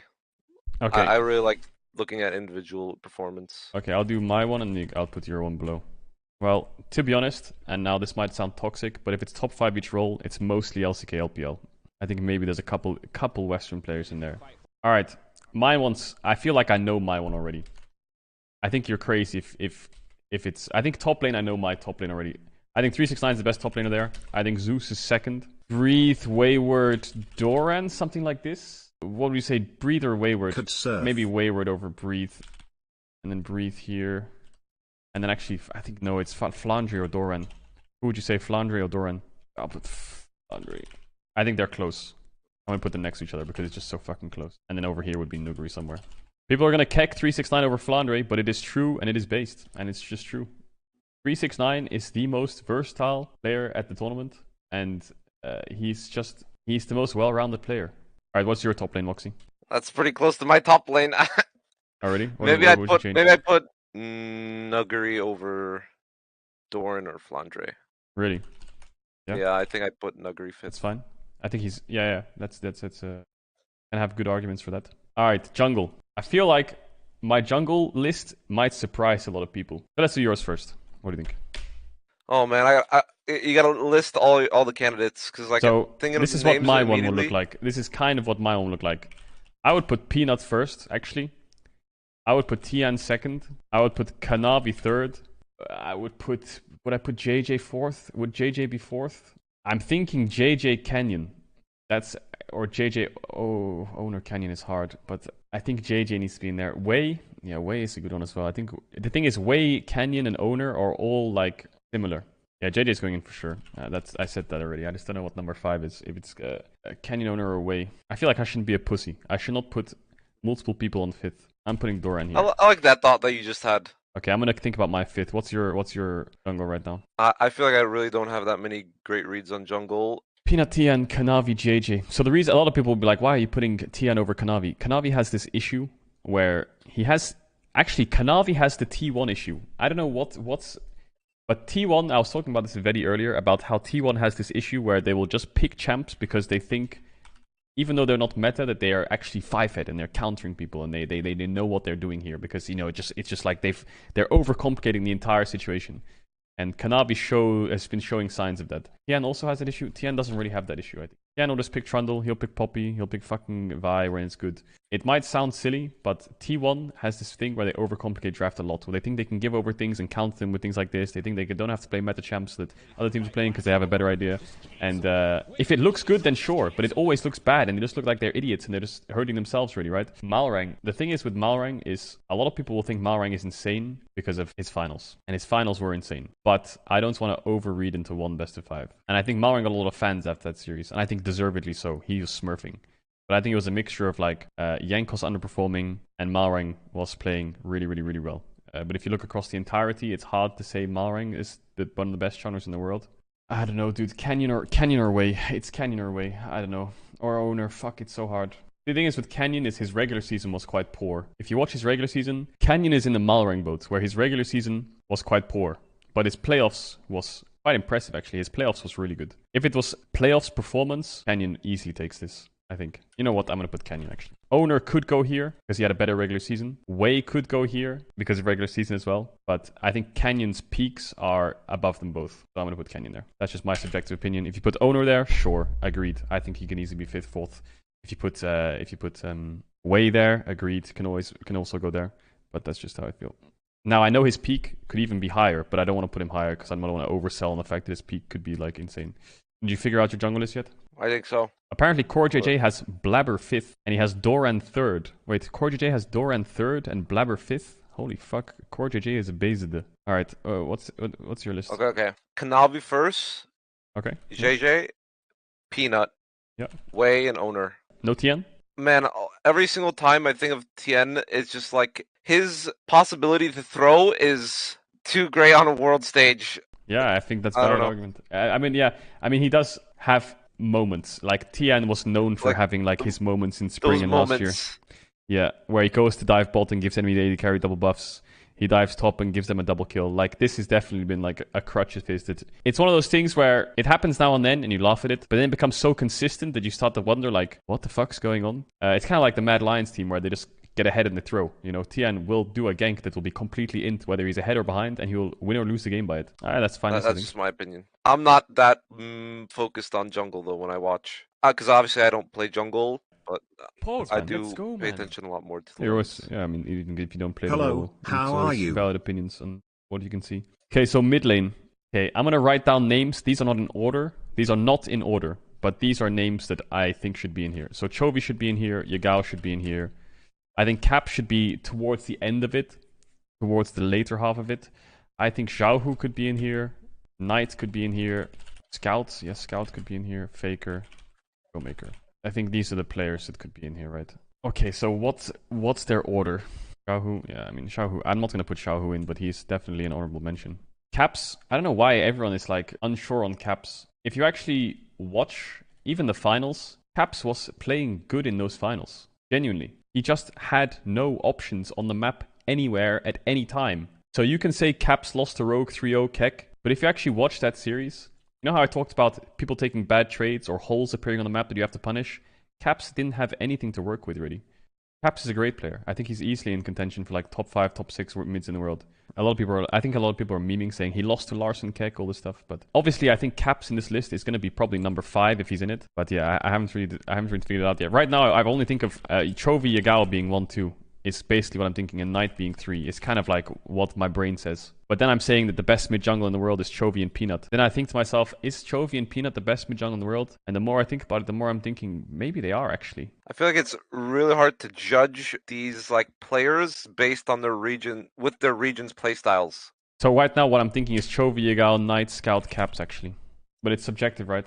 I think Faker could easily be here. I think Showmaker could easily be here. But I think those two are basically like 6 and 7. But I think Caps is top 5. I don't care if I'm EU-biased. I don't care if people say Caps, whatever. I think no matter what, people are going to hate me for these lists anyway. It's just the way Worlds works. Everyone has a subjective opinion on what they think is right and wrong. And it's not so much black and white as the way people see it as a fan. but that's the way that they think it is. So a lot of people will be like, I've had lists for Worlds, I've had lists for LEC where people are just like, you're G2 biased, you're LPL biased, you don't believe in EU, how could you not have caps in there? EU fans hate me, LPL fans hate me, LCK, and everyone hates each other, right? So no matter what, there'll be flack, but I'm putting caps in there. Alright, what's yours? Chovy, Knight, Scout, Yagao, and Showmaker. So no Faker or caps. Yeah, Not personally. I think Showmaker's playoffs was But actually also, not that bad. I'm a little bit of a... I really like... Man, you have no idea how much I root for Damwon. Yeah, you're a Damwon enjoyer. I'm a Damwon enjoyer as well. I'm a Damwon enjoyer. I'm a big Damwon enjoyer. Anyone in the stream will know that I'm a bit Damwon biased sometimes. Especially like last World's run, man. That was actually so sad. Okay, AD carry. Okay, my AD carry is kind of like Viper, Ruler, Jackie Love, Hope. Who am I missing? Gala, Berserker. I think Gala, Berserker is up here. Maybe just Gala then? Maybe Berserker should be in the top 5. I don't know actually. Berserker is really good. Gumayushi, Jesus, there's people in chat unironically writing Gumayushi. They're not even joking. They're unironically writing Gumayushi. This is what I have to put up with. What happens is at Worlds, the thing is, this is how Worlds works, okay? I'll just quick rant for 1 second. This is how Worlds works. You've got all the hardcore fans, the LCK fans, the LPL fans, they watch the whole year. And they have very validated opinions sometimes. Some of the opinions are actually pretty decent because they've watched the regions. But then you have the fans who don't watch the region at all. They just say, oh, Worlds, T1's there. Let's go T1, every single one of them is the best player on the entire world. And you have those fans who come out of nowhere and they're like, that's my team. I didn't watch the region, but I know they're going to win Worlds. And the same thing with LPL, the same thing with EU. People come out, they didn't watch LEC once, and they're like, yep, Caps is still the top 2 man in the world. He's going to be fucking clapping Faker. Oh yeah, he won MSI, didn't he? 2019. He's going to win again. He's going to do something good at Worlds, isn't he? I remember he did well at MSI. And you've got the LCK fans who are like, oh yeah, Damwon, they won Worlds in 2020, didn't they? Why are they low on your tier list? You got Showmaker and Canyon. They're fucking good, man. Come on. You know, that's the problem with the international events. Those fans come out and they come spamming everyone with their fucking opinions because that's what I hate the most. Anyway, that's my rant over. What's your AD carry tier list? Viper, Ruler, Gala, Hope, and man, putting a 5th one, like, I don't even think it's going to be Top Esports, Jackie Love, or Docdam, or... I don't even... Docdam? I think it's someone else. No, I don't think. Okay, I was going to say, you really are a fucking Damwon fanboy if you're putting Docdam up there. I really am very unsure of my top 5. I think it's definitely not on the S or S plus tier lists. I think it's going to be in some of the other team. Viper, Ruler, Gala, Hope, and the thing is, Jackie Love for context, Jackie Love was really good. He was insane, I think, this year personally. His recent best of 5s, he made really big mistakes though. His positioning in the last 2 best of 5s was abysmal. So recency bias says that Jackie Love's a coin flip. That's so true. Someone mentioned Prince, dude. Honestly, if they were in, I'd say Prince. Oh yeah, easily. Yeah, Prince could be in the discussion if they're in. Oh man, I don't know if I want Berserker. Berserker? Yeah, I'll just go Berserker. I think Berserker was my one coming behind it. For a second I was gonna say like Unforgiven, but I changed my mind. See, I think the hardest one is support. And I think the biggest reason why hardest one is support is because of the meta shift now. Because you can argue many different things for who the best supports are. So who would be in support? There would be Lehens, Keria from LPL for sure. There would be Ming, Mako, Missing, and Mark, I guess, right? Right? Am I missing? I'm not putting Kellen in there, no chance. Hilly can't go in there. Targamas can't really either. Trimby, could Trimby go in there? We'll put Trimby in here as a maybe. Yeah, that's probably about it. Beryl. Actually, you know what? I think Beryl has been playing really well this year. I don't want to sound like an LCK fanboy right now, but Beryl has been playing really well this year. No joke, he has been smurfing. And actually, you know what? I might even put him in my top 5 now that you reminded me of Beryl, because this motherfucker has been playing great. He is the best player on the RX, I think. I don't think I think it's Beryl who's the best player on the RX. I think I have to put Keria in there. Because, do I have to put Keria in there? And this is a hard tier list. I think it's probably something like this. Less than 3. Missing, Lehens, Ming, Mako, Keria. It's something like this. Now the question is, because I think Beryl is the 3rd best one. Yes, okay, Keria is still better. Missing, Lehens, Ming, Mako, Keria. But now I'm doing Mark. I think Mark is here somewhere. It's something like Mark, Beryl, Trimby. I think that's kind of what it looks like. I'm pretty happy with that. Oh, I could put Mark, Mako. No, I can't. You can't kick Keria out. Guys, Keria was the best player in the world this time 4 months ago, and his AD carry has been running him down.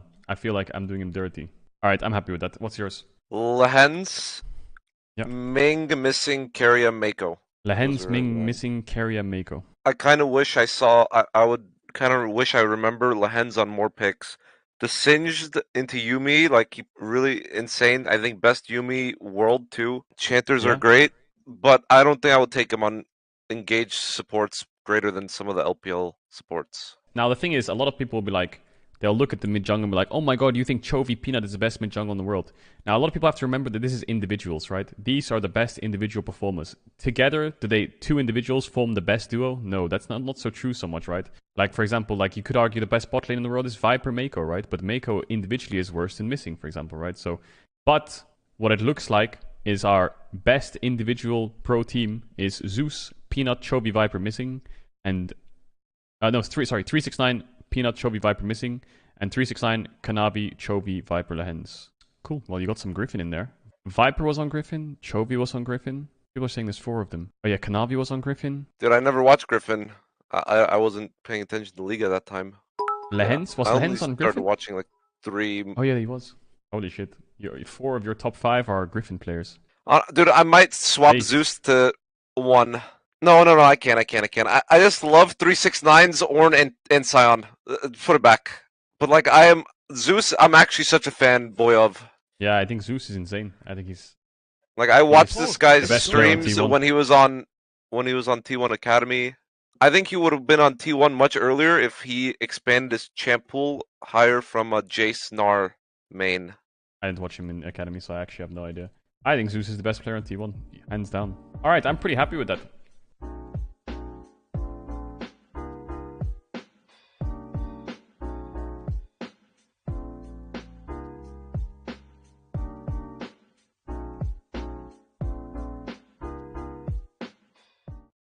Would have expected, and 100 Thieves did a little bit worse. No, I agree. Like, put it this way, at the moment, on raw form, 100 Thieves has to be the best team in the LCS. Like, EG does not at all warrant that. TL looks worse than ever. Cloud9's getting a little bit better, but as I say, it's not even like they're awesome themselves. Like, there was a world where they lost to CLG. That probably even should have happened, but instead they're in the upper bracket final because, well, fuck knows why. I don't know why I pretended there was an end to that sentence. I mean, I do honestly, like, I do love what's going on. Like, I do love that Jensen made it back to Worlds. Well, I love it as well. The narrative's fucking fire. It's like he has plot armor, doesn't it? I know, he's got plot armor. You know, getting cut by Team Liquid for Bjergsen, and then having EG and Team Liquid fight for the last spot, which is not guaranteed. Like, there's a world where CLG comes in and actually wins. Yeah. No, that's not impossible in their current conditions. So I don't think it's likely. I think it probably will be either EG or Team Liquid, but the narratives are really good, and I think all the members of Cloud9 played better than they had previously, but also to a certain degree, it was EG shooting themselves in the foot and having just a very individually bad day. I mean, Inspired played pretty bad.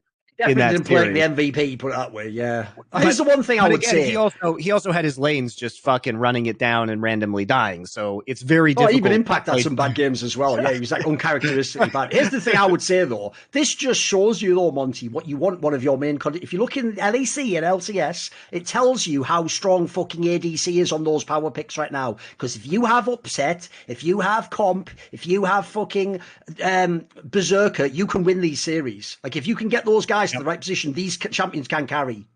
Yeah, if you have Ruler, like, you know, it is a meta where with the right picks you can win absolutely any game. I mean, we've seen in the LPL some of these playoff games come from 10K deficits and be able to pull off these victories because of AD carry play. So, all right, I can't talk about LEC or LCS anymore. It was so bad. It was all the games were just really terrible. Like, the West is going to get absolutely dunked on at Worlds if this is the level of competition that we're going to see. And I'm not super confident that is going to change between now and Worlds. Not a lot of opportunities in order for that to happen. And also, it just seems like there are some pretty fundamental differences in individual player ability as well as team cohesion that will be difficult to remedy in just a moment. I hope I'm wrong. If people want the context of like, can it be really that bad? Because, for example, if they ever listen to the LCK podcast, obviously we're always saying that everyone except Gen G and then sort of T1, they're like the good team. No, here's the thing, you don't even need the rest of Korea. Like, spoiler, first of all, Live Sandbox would dust some of these teams off with a fucking cherry pick. But even if I pretend that's not the case, all you need to know is this detail. And when you know this detail, you'll know why the West is in serious trouble. Is RNG and EDG have to play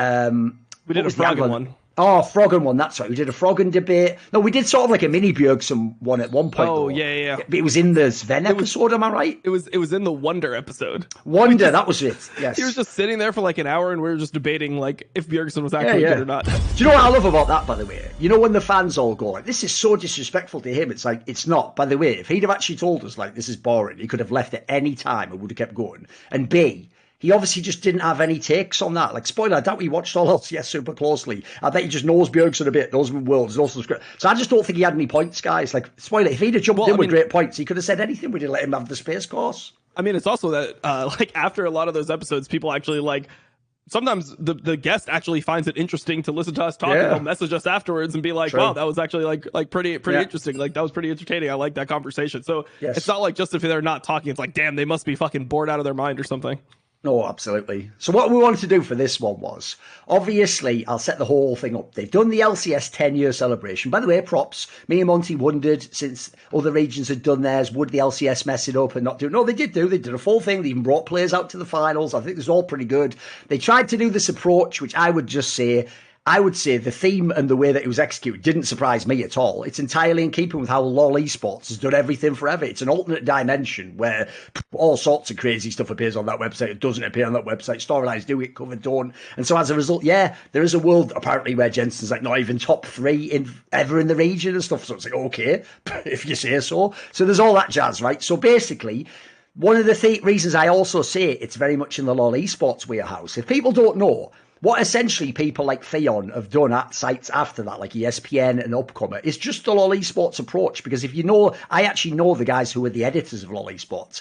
And essentially, Dom, all the things they made that were lists and power rankings, they intentionally knew would cause drama and would just cause discussions. That was what they wanted. They wanted it to be like water cooler material. And even one of the guys, I won't name him now because fuck him, this guy actually used to actively say, like, he even put some sort of troll ones out there every now and then just because he knew, like, whoa, this will be spicy. Imagine them seeing this. Like, but I have to say, you can imagine, my life has been esports history. I find that really gross, mate. It's like, that's like, if you want to make it WWE, make it clear that you're sort of being edgy or you're being silly or you're the Inquirer or something. If you want to be LOL esports and talk about the greatest, you got to get it right here. So, for example, as an aside, obviously one area they messed up is the theory sounds great. Get the greatest players themselves to vote. The problem being, people like Dyrus obviously haven't watched the game. Now, listen. That's not Dyrus's fault, by the way. If you say to Dyrus, do you want to, as one of the greatest players ever, do you want to vote on these things? And he says, yeah, sure. You're the one who messed up. In that scenario, you have to ask him stuff like, have you actually watched past like season 6, mate? Like, what did you care about? You know, could you even name, for example, who was on this? If you can't pass basic qualifications, I would say it's on LoL Esports or whoever set it up to basically make the panel really good. And the problem they have is they just made the panel really good names. And so I think there were a lot of areas where, look, it's fine for the birds, for people who just want the general overview. Like, these were pretty good players. And if you ignore the order, they probably got the list right generally. One, maybe 2 names maybe you'd put on or off, mainly based on things like how early in the LCS we're counting and all that jazz. But what happened was, Dom, obviously, since it's his region, and these are topics he's obviously discussed many, many times on streams and teased on talk shows, he basically did his own piece. And one of the pieces he wanted to do was, I would say, I've seen this myself, ever since Doublelift went to Team Liquid and won the 4 titles in a row, there has been a growing, and I would even say, I think actually by season 9 when they won those 2, I would say the dominant narrative became on Reddit and other places among fans, Doublelift must be the GOAT because eventually he had more titles, and then also the logic like he's beaten Bjergsen a few times, and then obviously the logic then became he's beaten Bjergsen, and then before that he used to win with Bjergsen, so then they spin it like obviously he carried Bjergsen or Bjergsen Bjergsen can't do without him. And it became that whole jazz. Because if you don't know, it even tied into the Jensen storyline, which was sort of like, which I always used to say, which I used to think was whack when it was Bjergsen versus Jensen, but actually Bjergsen had double lift. It's like, really, homie? So they're sort of using that logic as well, which is like, when Jensen gets Bjergsen double lift, he wins now, so I guess it was double lift all along. Well, obviously I wouldn't make that argument because I think Jensen's really good. So the point is to bring it all back. Dom did his video, why Bjergsen is the GOAT. And here's the thing, he didn't even just make it, although he can get a chance to set it up here. It's a little bit different than that. He didn't, even though at times he sort of is like he's making the case, but I'm pretty sure you did say a bunch of times for specific seasons that you do think there are year after year after year, or 4 or 5 years where it's just Bjergsen by far. It's not even that he's just like, he's number one. Yeah. He's number one by far, and basically in that one, like, it's not that it doesn't count for double lift, like maybe he's second but distant second or third or whatever, but for you, Bjergsen is the clear overall GOAT. And your video, look, there's the problem, there's 2 videos. One's like 6 hours long, so if you really want to nerd out and argue with Dom, don't put a comment in here, go watch that 6-hour video, find the part that you want to address, then do it. But he did a 1 hour edited down one, which is obviously the one I watched. What's your thoughts initially for this topic before? Because obviously people can go watch that and I hope they will before. This is a companion piece.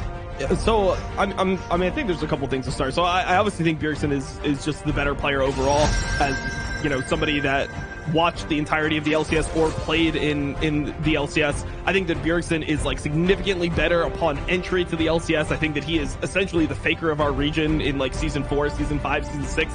Same type of narrative around him, where it's not just that Bjergsen is the best mid laner, he's the best mid laner on all styles. So like if it becomes a poke meta and suddenly you're playing Ezreal, he's like Ezreal Xerath, he's the best mid laner there. Then like supportive mid laners come in, it's Lulu, Galio, things like that, he's the best mid laner there. Corki's in, he's the best mid laner. It's just Azir, you know, he's beating my team with Azir when, you know, he's not even known to be one of the best Azir players. So he's dominant in like not only just his role, but he's better than everyone else in every single meta essentially. And I think that there's like when Doublelift is considered a slightly better player than Bjergsen, it is that. It's a slightly better player than Bjergsen. But when Bjergsen is better, he's significantly better. He's better in the regular season. He's better in playoffs. And I think that a lot of the narrative around Doublelift is that he wins all these titles between season 8 and season 9 when he wins 4 titles in a row. But in that period of time, he's at times the best player on his team, but it's not a consistent thing. It's not like Doublelift is the player on his team. It's like you have other players on his team winning MVPs. You have players on his team that are just dominating finals, having insane finals. You have Jensen in season 9 summer finals where he's like 1v2 solo killing like mid and jungle and shit. Absolutely like dicking the enemy team. He's actually having like rough series in the finals, and people are just writing it off because he ends up winning. And I think they're just ring stacking and counting basically. Yeah, they're ring stacking, the ring counting, and I think that in general, rings are valued way too highly in competition. I just don't value them as highly as individual play. Like if you are the best player on a championship roster, that counts more than having 3 titles but being a supportive player the entire time to me. Yes. And this is something that I guess I was alone in the voting, because one of the key places where I actually was different than everyone else was I was the only person that had Blabber as the greatest jungler of all time over Xmithy, which was super controversial. They're just going from titles from Xmithy as well, yeah, sure. Titles, and then they're like, titles, appearances and all that, right? Yeah, different teams and stuff like that. But like for me, when Blabber wins, he's literally MVP. The 2 times, like we're not even counting this last one. Yeah, he's a carry jungler, yeah. There's a couple things that we'll talk about with the argument. But when Blabber is winning, he's legitimately MVP. He is the best player in the league. And when you talk to other players, they're like, yeah, he's the best player in the league by far. Even players on other team, yeah, I mean, Blabber's just too insane. Like if a jungler like that is just going to win every single time. So I'm somebody who values the quality of your championship more than just the fact that you have a championship. I think that there's tons of people that have won championships when they're not even top 2 in their role, not even top 3 in their role. I mean, we've seen obvious examples with Europe recently. We don't need to beat that one to death. Everyone knows who we're talking about. But there's a couple things that I think people were missing on the argument. So for this argument, the way that it was stated was it was the 10 seasons. So it was the 10 seasons. Yes. It's each split. It's Rift Rivals included, which I immediately threw out. Like I don't care about that's not included, of course. Yeah. And lock-in tournament. So those are the things that were in there. So I immediately like discredited lock-in tournament. The problem with lock-in tournament is on paper it looks good, but I don't think there's ever been one where everyone had the full rosters. So the problem is the teams never treated it as if it was a real championship. Yeah, and then also for most of the players that are in this conversation, they're not even like playing. No, they don't care about that, of course. Yeah. So it was also up until 2022 spring. So we actually did the voting in between spring and summer. Oh, right. Okay. So like nothing that happened in summer, people would be like, but look at Team Liquid's collapse right now. It's like, I didn't vote on Team Liquid's collapse. I'm like removing that from my memory for the sake of this argument. Because the last thing that I was voting on, or the last thing that I was able to like incorporate into my analysis, was 2022 spring. So those are like the, I guess, the conditions of the argument. But that's my overall premise, and that is like essentially what we are voting on. So international tournaments, that's obviously where I'm sure that you will make the Jensen argument. If we were doing Jensen versus Bjergsen, of course, the place where you would argue would be all these international tournaments, all these Worlds appearances, all these like, being the team that went the farthest in MSI and the team that went the farthest in Worlds. But none of that actually is relevant for this argument because we are not voting on it. So this is like domestic LCS performances. So yeah, I mean, that's essentially the basis of my argument, but we can go more in detail. I will actually say that's one area where I actually think that's basically why we had like that back and forth on Twitter. Is the problem is obviously every tweet doesn't contain like disclaimer, this is actually in context referencing this. And so when you were just talking about like why Bjergsen is the best, I didn't actually know you meant in the context of the top 10 LCS thing. So as you notice, all my arguments were about like national play or the fact like that's the problem with that. And so basically, there's that angle. I'll also say like basically what I proposed to Dom was this. What I thought was, because I knew he was going to make these videos where he goes super in depth on all his points, I said, all I want to do basically is be like the prosecution lawyer and get to cross-examine your points and just say like, well, what about this angle? Or I actually thought maybe this instead, and we'll see where it goes. Because here's the thing, at the outset, I'll say this. I actually, depending on like, I'd have to actually probably do my own 6-hour video to really make any claim that Doublelift was better. Like, I actually feel like it's not impossible. I think here's the thing. I do think the three obvious candidates are Doublelift, Bjergsen, Jensen. And then again, you're going to have to look into all, you'd have to really go deep in all the minutiae, I think, to get every factor. I don't hate the idea of Bjergsen's number one. It's actually my instinctual first guess. It's the one I would have said for many, many years. I also generally would agree. Like, one thing I'll say at the outset, just to make this quite clear, that I'm not going to go mad on every single split. I would say one reason immediately why I actually think Bjergsen probably is the greatest of the three even. I'll just even include Jensen. Is I think Doublelift and Jensen are probably two of the most notorious people that actually don't care at all about the regular split of the LCS. They are the people who will phone in a split, come in out of shape in terms of games, look like they're just decent, and then in the playoffs, look, they want to win rings, so in the playoffs they'll win and try and go to Worlds and MSI. But I do think actually in the regular season, you tell these guys, right, get ready guys, this week you're playing against the bad CLG, straight into a shit fly quest. Like, they're just going to be like, you know what, maybe I'll just do my normal like 2 solo queue games a day. I'm not going to grind. But I will not say this. One reason I think Bjergsen deserves the Faker of NA title up to a certain point in time is he actually did it all the time. I don't really, if he ever had a down period in a split, he was probably actually slumping at that point, or it was a bad champion meta, or the draft was there. I think he actually did try hard the whole time. I think one thing you can never doubt about Bjergsen is his work ethic was fucking unbelievable. And in that sense, I actually think he probably, see, without doing my own like 6-hour video, I would imagine he probably would win. I'd probably edge it to him, whether I like Doublelift more or whatever. I just think there's more arguments to be made. And one thing I want to spin off from that is this. I wanted to make this point, because you made a similar point there. I don't care about rings in the sense of like, you having 7 and me having 4 doesn't mean I can never be better. You have to have some. You have to have some, but it's like the difference probably doesn't matter. Well, here's the thing. The way you could have none would be something like you were on just absurdly bad teams. You never really even got a chance. I also view it based on expectations. Like, put it this way, there'll be some times in this episode where I actually say that I actually think what counts against Bjergsen is I think sometimes had the better team and lost. I think that's unforgivable. Not entirely, but as in if you want to make the case like, he never faltered. He never had the time. Obviously, there's times. So I would say that as well. And I also will say this. Something I changed my mind about a few years ago. Because here's the thing. I actually think that it's obvious why people ring count. It's the most obvious, simple thing. It's even literally number-based that can tell you who is better, the one with the more rings. It's a very simple thing that like any fan can follow. And it actually means they don't have to do a 6-hour video. They don't have to have been there and watched 10 years of LCS. They can just go, they can look on Gamepedia and go, but Doublelift got them all pro. And they can do all that, right? They don't have to know what they're talking about. But the problem I have is this, because I take this from the NFL, where I actually think rings are one of the most inconsequential factors ever, because the amount of players you need on a team, it's one of the craziest amount of factors, even the divisions, you can actually be like the 4th best team in the NFL if you're in the wrong division, you can get fucked for the playoffs. So, like, basically, I'll say this. I think the number one factor that any GOAT player must have is pure body of work. As in, if I took, like, the championships off, the nameplates off, if I just watched every game you played in your career, and over all those games, you weren't in your region the best at all those, like, that's why, for example, believe it or not, in Europe, I do sort of think like Expecke and some of those players, some of their championships I think are a bit questionable because sometimes they phoned in splits as well, mate. Sometimes they would just come in the playoffs like, and they just ramp up like, well, then you don't get to be the GOAT. You can be the GOAT of finals. You can be the GOAT of winning rings, but the GOAT is the greatest of all time. Like, that's excellence. You do that day after day after day after day. The GOAT, like, I've said this story before, Michael Jordan didn't just go and fucking phone in a bunch of regular season games. He actually was a psycho. He used to go mental if they were losing to like the worst team in the league in an inconsequential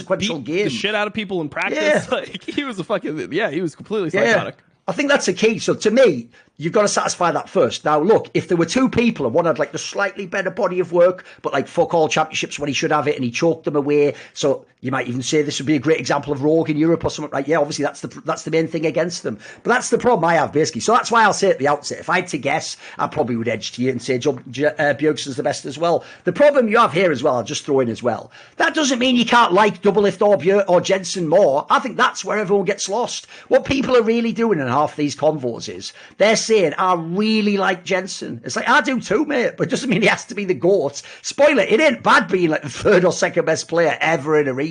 This means you were really fucking insane, doesn't it? And then obviously, since other people are going to count rings anyway, mate, if you have 2 rings or 3 rings and they have 7 and 8, like, you're going to have, it's only people like us are going to make the debate, man. You're not even going to be in the convo. Like, sorry, to a fan, it is just going to be out. So with that said, obviously I don't want to waste the time. Let's just dive into it, right? So there's a bunch of stuff here. Basically, what I did is, like I say, this is a companion piece to at least the 1 hour edited one. But remember, it is a 1 hour edited one. So, for example, I don't have a point here like, why are you only watching the finals? Because it's like actually goes through a whole bunch of things, and you actually quickly you can make a quick case of why the finals were so important, though, right? So the reason why I was mainly looking at the finals is because I think that's where most of the argument lies for Doublelift, at least when you look at like regular season, unless you think that they're like that the people voting are massively off, where like Bjorksson is winning MVPs, he's getting first teams, he's winning like 15 players of the games in a split, and Doublelift is winning 5, but like, you know, everyone is just voting for him because they're super biased. Unless you think that, I mean, we can go game by game, but no one's gonna fucking do that. I've watched all the games, and I just like, my feeling when I watched the games at the time is I was like, this guy's just miles above everyone else. And Bjorksson actually kind of gets slighted by the fact that the awards that come out in season 5, which is, you know, first team All-Pro and things like that, they don't exist when he's, you know, I mean, he's MVP of spring by far. 2015, no one will ever question 2015 spring. No one will ever question 2014 summer. As well with his performance in terms of like his playoffs MVP. No one's going to question spring 2014, where he is literally, the reason why I call him the Faker of NA is not only was he playing well just like Faker, and he was like the greatest player just like Faker, he's also playing the same style as Faker. He's playing LeBlanc, he's playing Zed, he's playing all these assassin champions, and he is murdering people. He had 33 solo kills in that split alone, 33 solo kills, which was the most in the split. And he's solo killing every single mid laner. Like, you can go through and watch videos of him just solo killing every single mid laner in the split and just gapping everyone. I mean, he was a player that completely transformed our region. People had to get better to match up to Bjorksson's skill. So if you just look at like the individual awards, this is not a huge part of my argument, but this is just something that I'll say. Bjorksson has 11 All-Pro votes. He has 6 All-Pro first team, 2 second team, 3 third team, 4 MVPs. Doublelift has 5 first team, 1 second team, and 1 MVP. Now, there's ones that are contentious. Like, you could say, oh, 2016 summer. That's the one where people are like, oh, Doublelift should have got it. I think Bjorksson even said, oh, I think Doublelift should have got it. I mean, who knows if that's just Bjorksson's personality or not. I think that was something that people were looking too far into when he tweeted out. He's like, I think Doublelift's the best. Like, yeah, it's Bjorksson. Of course he's going to say that. Like him saying that is not like, well, God has spoken, and like he is no longer the GOAT because he said he's not a GOAT. Like, I mean, that's just Bjorksson's personality. Like, he likes to be the more humble guy, at least publicly. So in terms of like individual awards, Bjorkssson just is voted as the better player during regular seasons, and then on top of that, the players of the games are just like astronomical for him. He's like smurfing in so many games that it's unreal. So if you go at the beginning of their career, they have much different trajectories, because Doublelift starts out as somebody who's kind of viewed as like a modern day.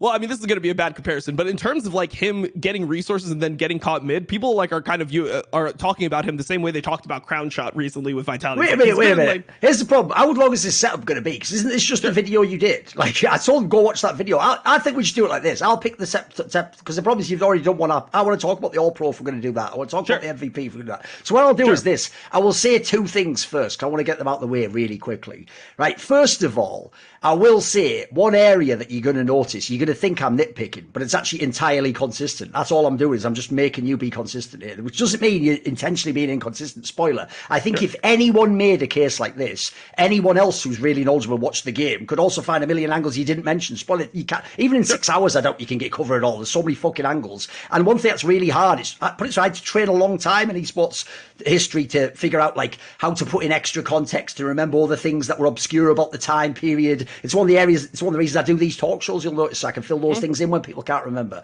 One thing I'll say at the outset is, you just made a little fuck up here, but I know how you did it.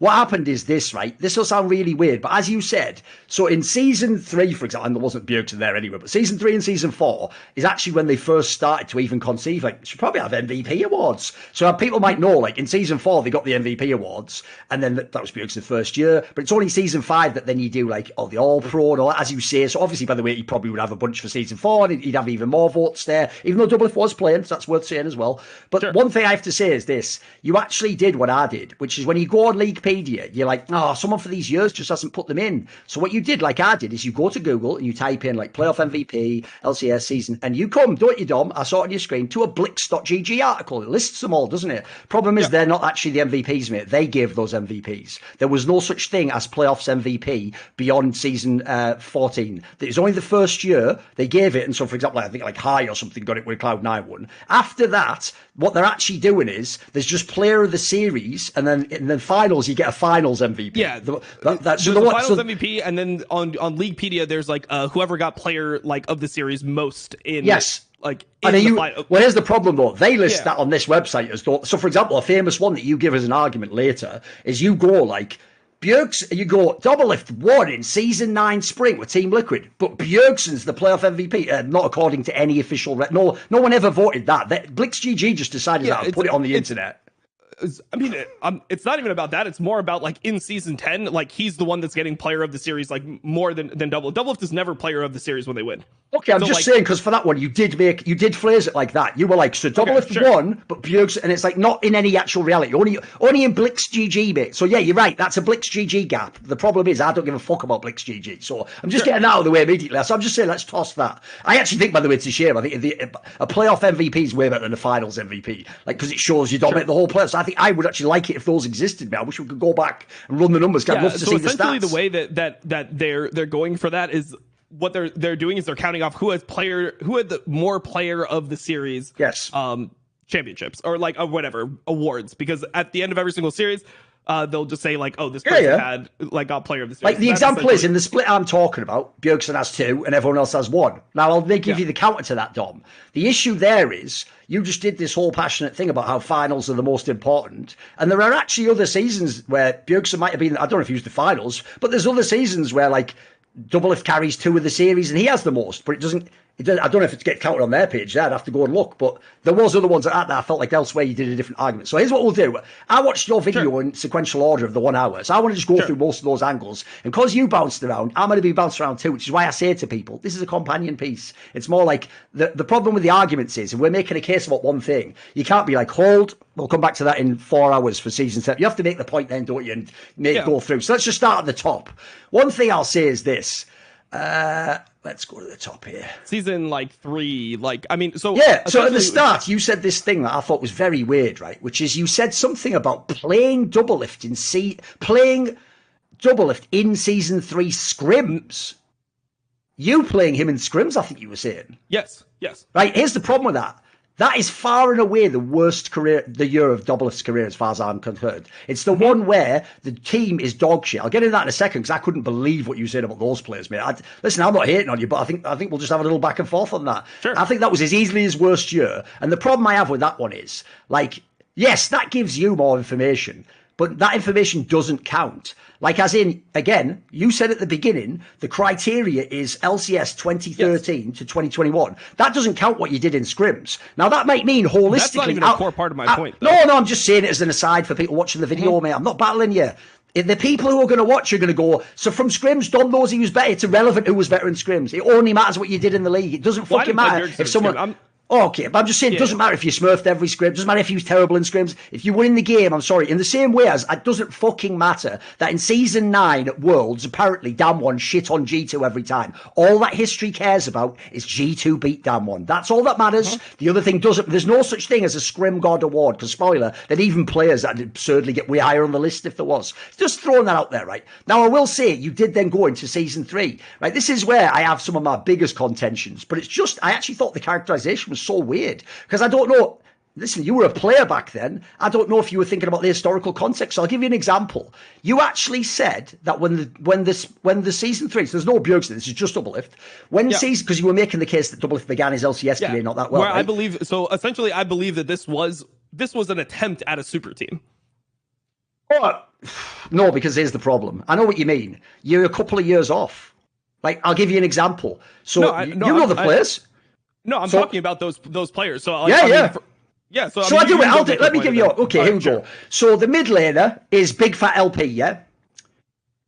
Big Fat LP was washed for well over a year at that point in time. He was the fucking player that made CLG shit in the open season in 2012. It was 2011. He was a god. In 2012, famously, he was fucking whack.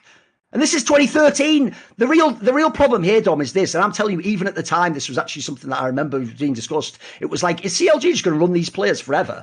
People even said at the time, Hotshot GG was playing in top lane, guys. This was when Link was the mid laner. So this is when... spring? Wait there a second. So in spring, I mean, unless I have my timer. So what let me double check. Go on. So I think that Link is the mid laner and Big Fat LP is not playing. And then he comes back as a jungler in summer. Oh, sorry, right. Oh, no, you've got it. You're right. It was Link. There you go, right? Yeah. First things first, Link at this point in time had only played for CLG Black. He was never a world-class mid laner, god player, whatever. Like, saying that's a super team, mate, it's like, imagine I bring a rookie in now. How could it be a super team with a rookie? Well, so you admit in the Bjergsen argument, and I agree with you. The reason also Bjergsen wins, spoiler, is mid lane is the best role in the league history and will be the only role ever that can always carry in theory. I don't really believe there's ever a true supportive mid. I'll give context. So doesn't that mean that like Link is the most important player and he's a fucking rookie? So he's a rookie, but like everyone's a rookie. So like that's like the thing that's that can't work. That can't work like that.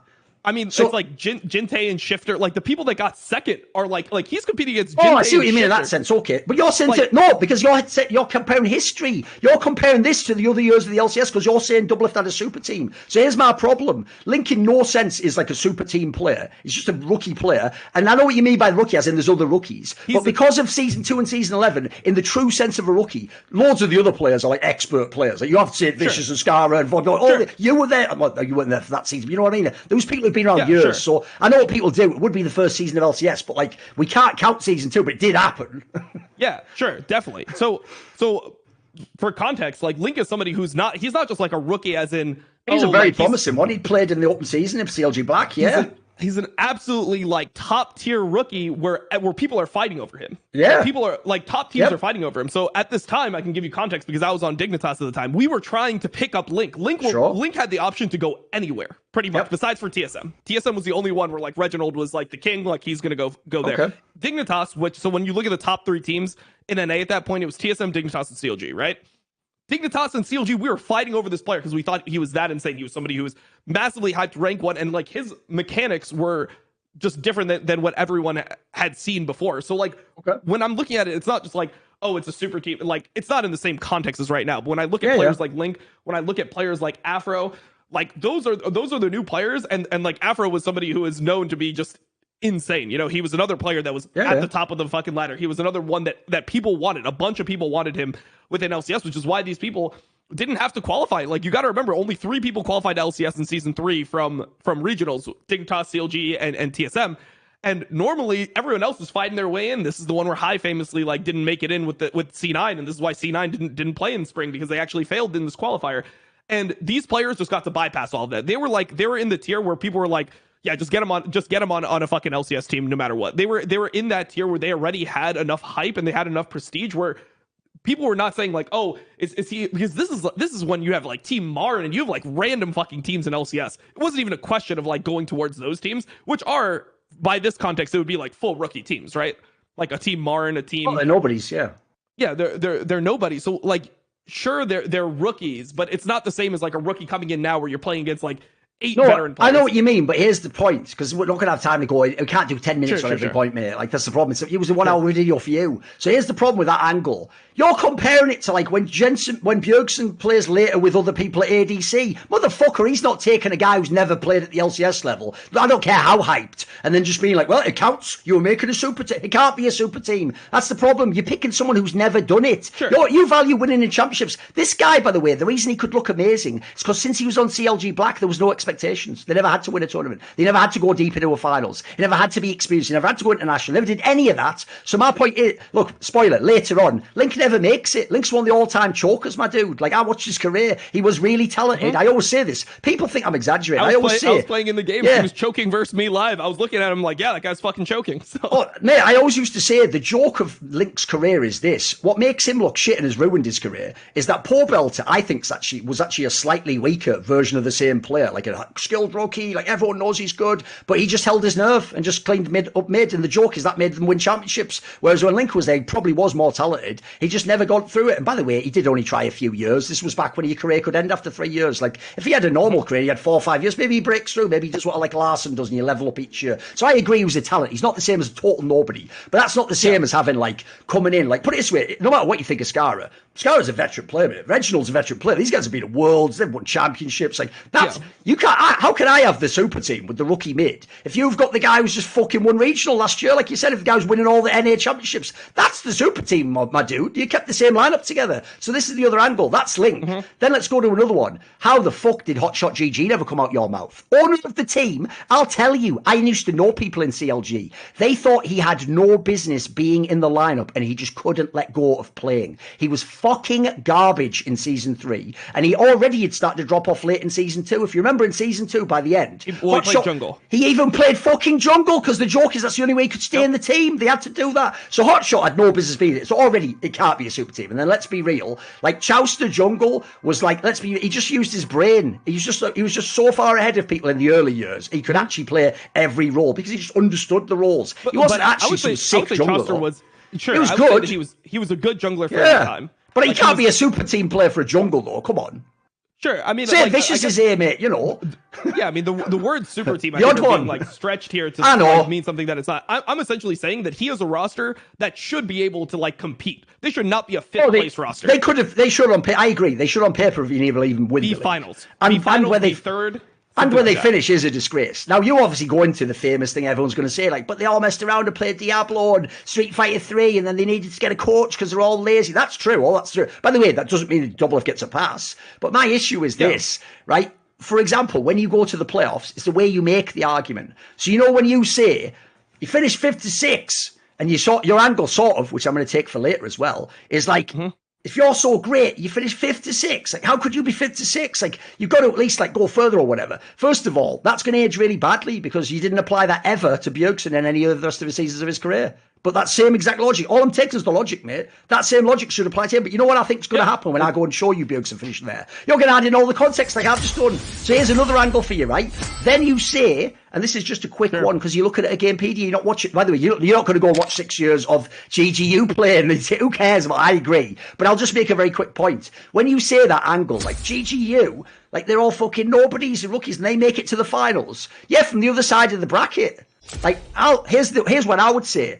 Do you remember who GGU then became afterwards? Coast. Yeah, they became Coast, right? With the same players, which then became a fairly irrelevant team, right? This was a fluke run. Not only that, when you say it, and GGU's making it, well, they're on the other side of the bracket. Who stopped Double Lift? Vulcan, who the next split becomes the second best team in NA in the league, except they don't win the semi. Yeah, I mean, this is a team that becomes decent, but Vulcan is not like a decent team during this part of the year. I mean, like they're they're a losing team. They're my losing point is this: almost all their matches. I actually think Vulcan's better than GGU. It's just Vulcan was on the side of the bracket with TSM. I think Vulcan would have fucking won if they played GGU in the final, mate. Yeah. I just don't. Anyway, it's whatever. That's by the side.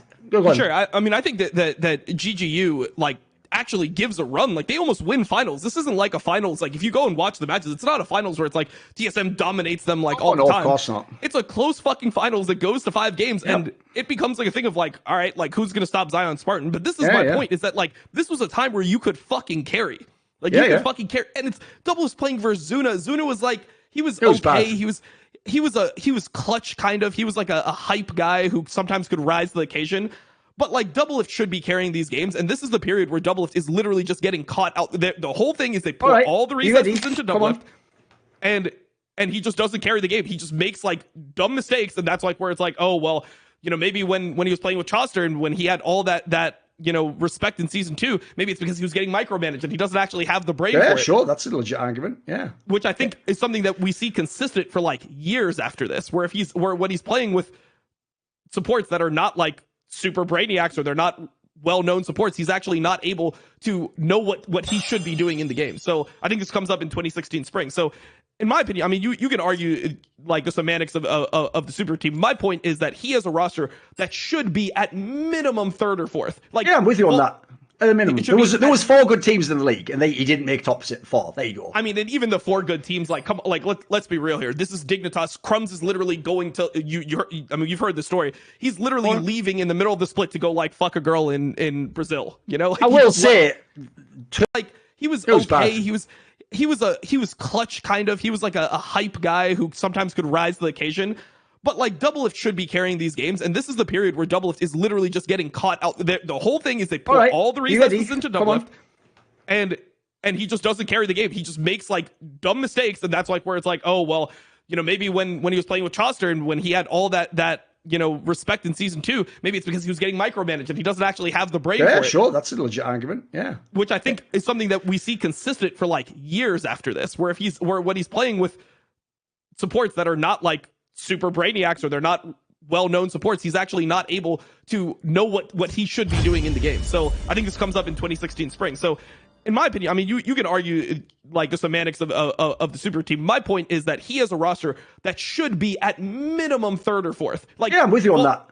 At a minimum, there was 4 good teams in the league, and he didn't make top 4. There you go. I mean, and even the 4 good teams, like let's be real here. This is Dignitas. Crumbs is literally going to I mean, you've heard the story. He's literally leaving in the middle of the split to go like fuck a girl in Brazil. You know, like, I will say, Curse a lot of people don't know this because TSM wins the split. Curse and Dignitas were the dominant teams of this split. You can go back and watch how the split went. That's just how it was. That's how this league began. At the beginning, and then they started falling off further. Yeah, but I mean, like Curse was like had something mental, like 14-4, and then Dignitas took over and they're winning billion games. So these weren't bombs. It was certainly not bad. And then the one other thing I'll say, because this is where I just think, look, I actually think you just genuinely forgot this because it's very easy to forget. Afro Moo in season 3 was nowhere near as some elite world-class support player. Sure. That was actually the season where there's a reason why they swapped Chouster back in, mate. I even heard behind the scenes after the Chouster one, because by the way, the summer one is a fucking disgrace to the team, so we can get into that in a sec. But the reason why Afro Moo gets to come back in season 4, I heard behind the scenes, is basically because, like, I think at the time they wanted Dick Special, but he wouldn't just leave TSM then. And I even heard, Bloodwater, who was in the GGU team, and Vulcan, I heard Doublelift wanted him. And then in the end, they just sort of agreed, like, well, we know Afro Moo, so we'll give him another chance. It was only season 4, in my opinion, Afro Moo becomes some super duper support. Sure. So I will say, I think what you just said, you went from being a super mechanically skilled player. On top of that, with like the you're a next super Prime Gaming capsule being available soon, there is a way you can get 3 Prime capsules from 1 month's and you lose the guy who was your brain in lane who goes jungle, and now you bring in a guy who's basically a rookie support player, you swapped from ADC, and he's not that good himself. Like, Doublelift wasn't ever going to succeed in that way. Now, sure, that means he's not as good a player. I'm not making the argument, I'm just pointing out some of the other elements I thought needed to be pointed out. And then the other thing is, Go to summer, mate, that summer lineup is a fucking atrocity. Like, I actually think it's a miracle that Monty got them to like 56 and maybe could have even done more, man. You look at that lineup, like, Big Fat LP can get the fuck out. I watched those games, it was a fucking joke. Their team was, yeah, like that. I don't care what anyone ever said. Nian Tonso was average at best at top lane. He was a skilled player, he was an ADC, but he was just average at best at top lane. He was never some world-class player. People like Dyrus would smurf on him, mate. And then you just look at the team in general, they got Chauster back. Everyone remembers what I'm going to say.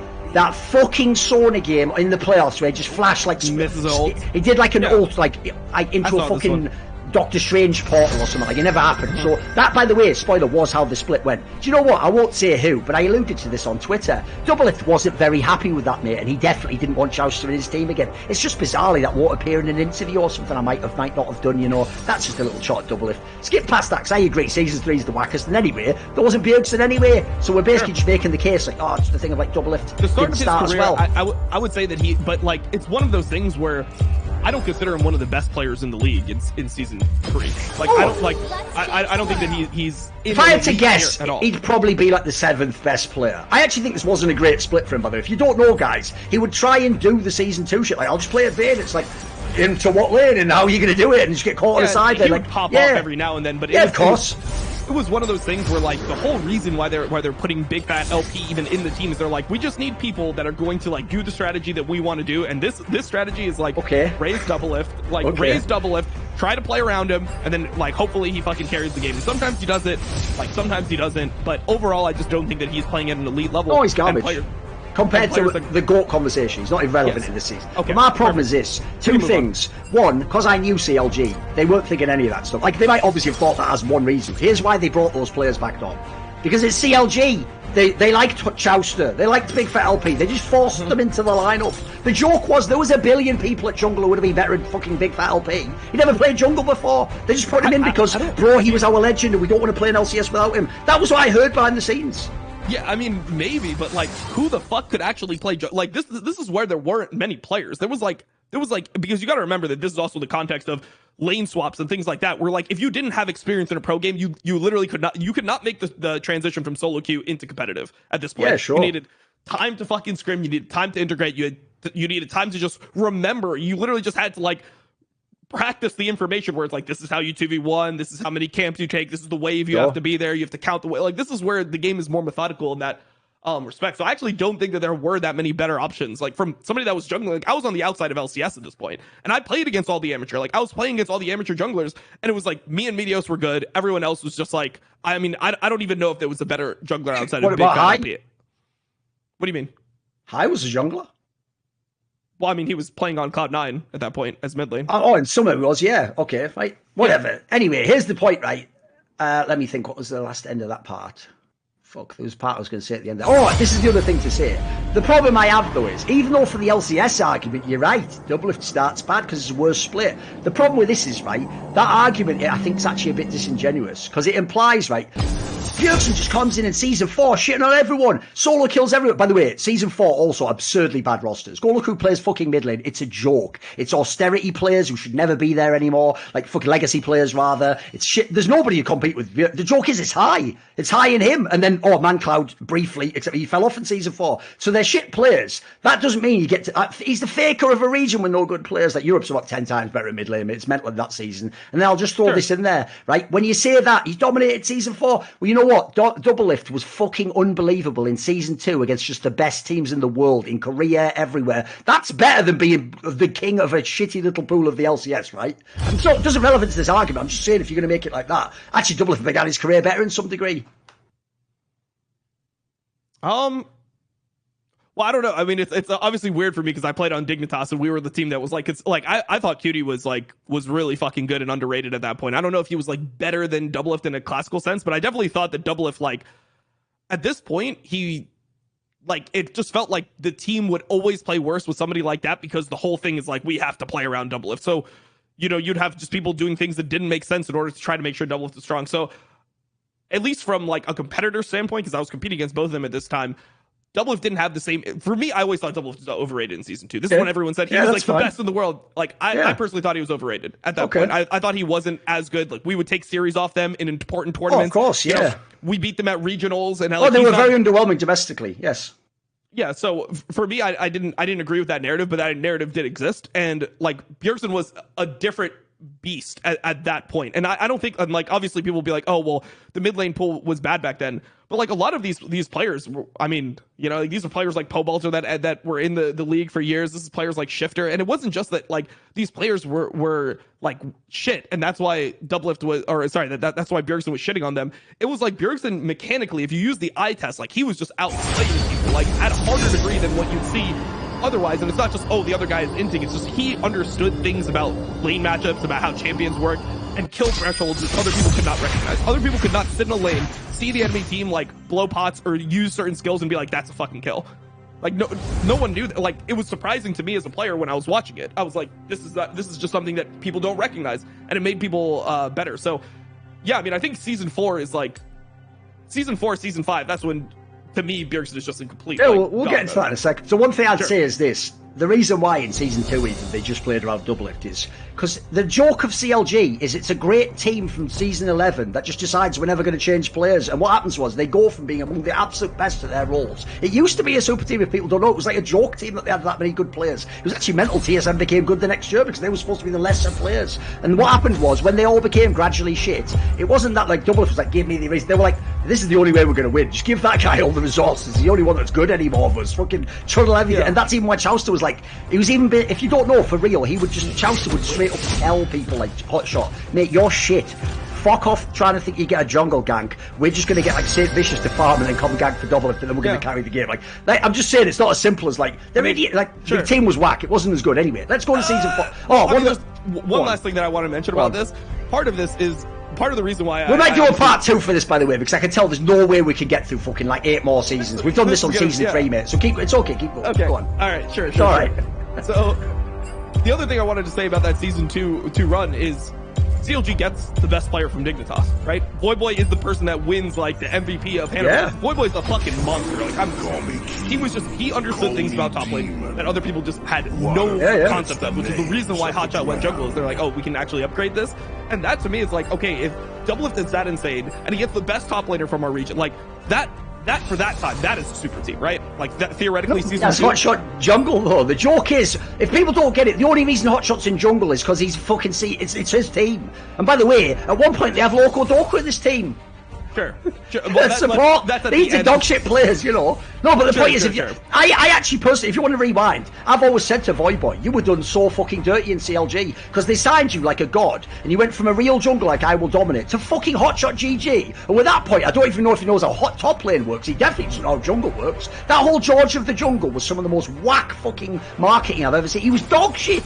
He was really bad. That's why, as I say later, it's right, it wasn't for Worlds, but when they added in fucking Loco, nobody could have carried that team. That's why IPL 5 Doublelift's getting pentas and they're not even coming close to win the tournament. Like that team is shit at the end. Well, so I mean, I actually think that team might have been better than the previous iteration, just because they were able to fucking have Doublelift carry some games back then. But I mean that was just something I wanted to add. No, that's season fine. 2. That's fine. Yeah, I mean, like they took our best player and then we beat them when it mattered the most in regionals, right? Like that's Here's the other thing I want to say. One quick thing I should have said at the beginning, because you referenced it a lot, but then you also changed your mind and didn't count it. So on the one hand, Dom, if players vote Bjergsen the best, and they say to you Bjergsen's the best, and they say to you Bjergsen's insane, then that counts. But then if Bjergsen says Doublelift's the best, you go, well, he's probably just being a nice guy. Who can know what his intent? Here's the spoiler, Dom. Even though you're a pro, I don't give a fuck what a single pro says about anything except their opinions and points.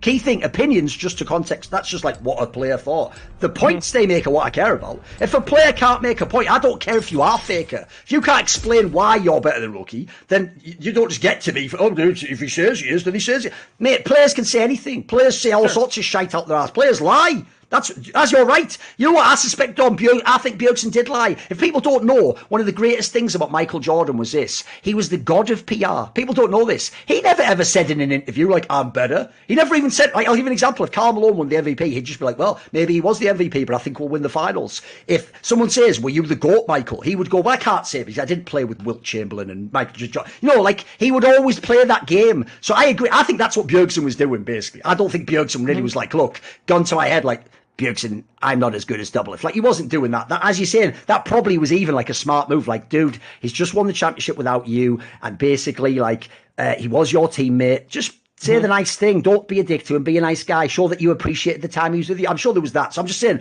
let's just pull that out of the way. I'm not going to go on that much, but generally, I don't really care what they say behind the scenes. Again, I just care about what happened on the server. So let's go forwards. Now I want to quickly ask you this. I say quickly, whatever. We'll go whatever speed you want. Like I said, there can be many parts of this as it wants, mate.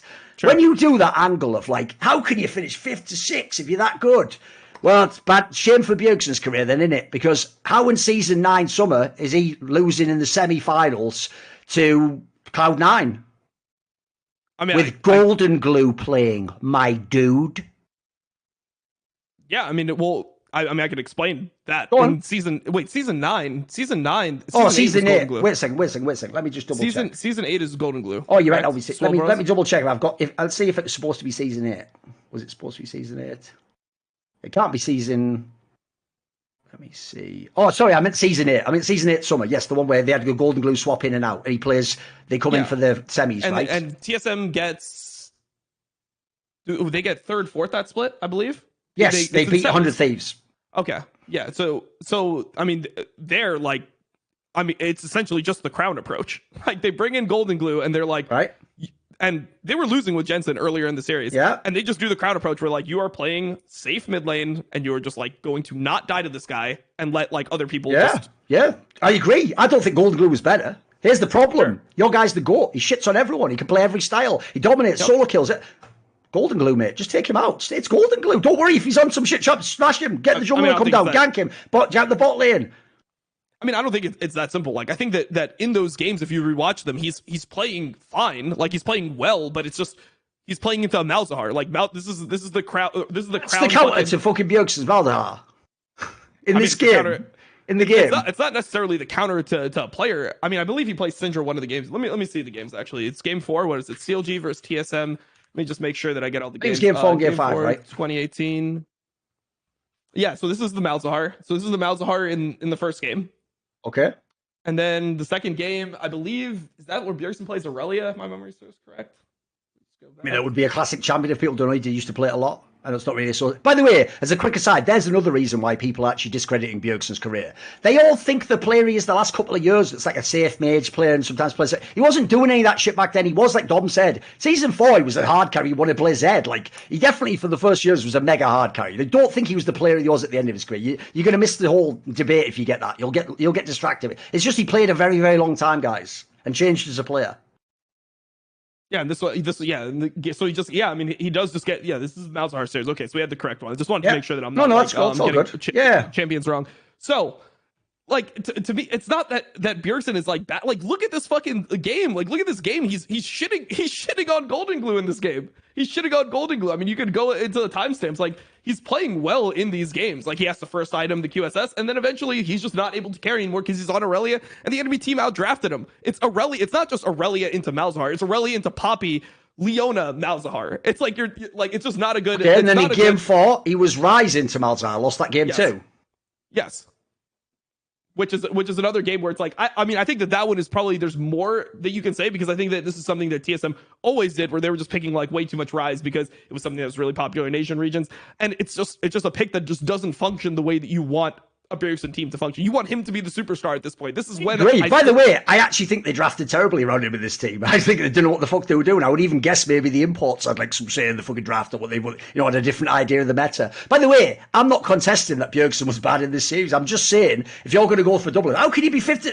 Mate, there's plenty of times you're going to see soon where Bjergsen isn't in the finals, isn't winning it. Yeah, go on. Yeah, I mean, this is a key part to my argument. Look at how Double have played versus Curse in 2014, and then look at how Bjergsen is playing when he's losing a series in 2018. All right. Like, there's a massive like, Double is getting outclassed by. By the way, put it this way: Bjergsen is probably overall, especially with a number of years, but Double is the only person with a number of years. He's easily the best playoff performer ever in NA.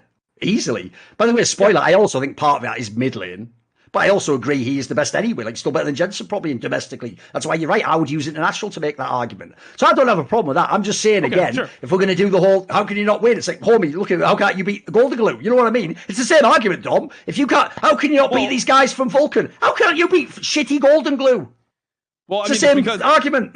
Yeah, but it's not just Golden Glue. Like Vulcan is like 5 wash players. Like Golden Glue is still playing with fucking Svenskeren and Licorice in Licorice's best season ever. Like 2018 was when people were arguing he might be the best player in he might be the best domestic player is what people were saying, because this is the 2018 Cloud9. This is the one that goes to semifinals. Obviously, Golden Glue. You didn't mean wash. You meant like rookies or whatever. Yeah, I get you. You've said the wrong word. Yeah. By the way, here's the angle though. I want to just say this though. Right. One thing I have a problem with is, when you said that about Doublelift had like a super team. Woo! You ready? You've just actually made this super team even better, Dom. This is a super team Bjergsen's on.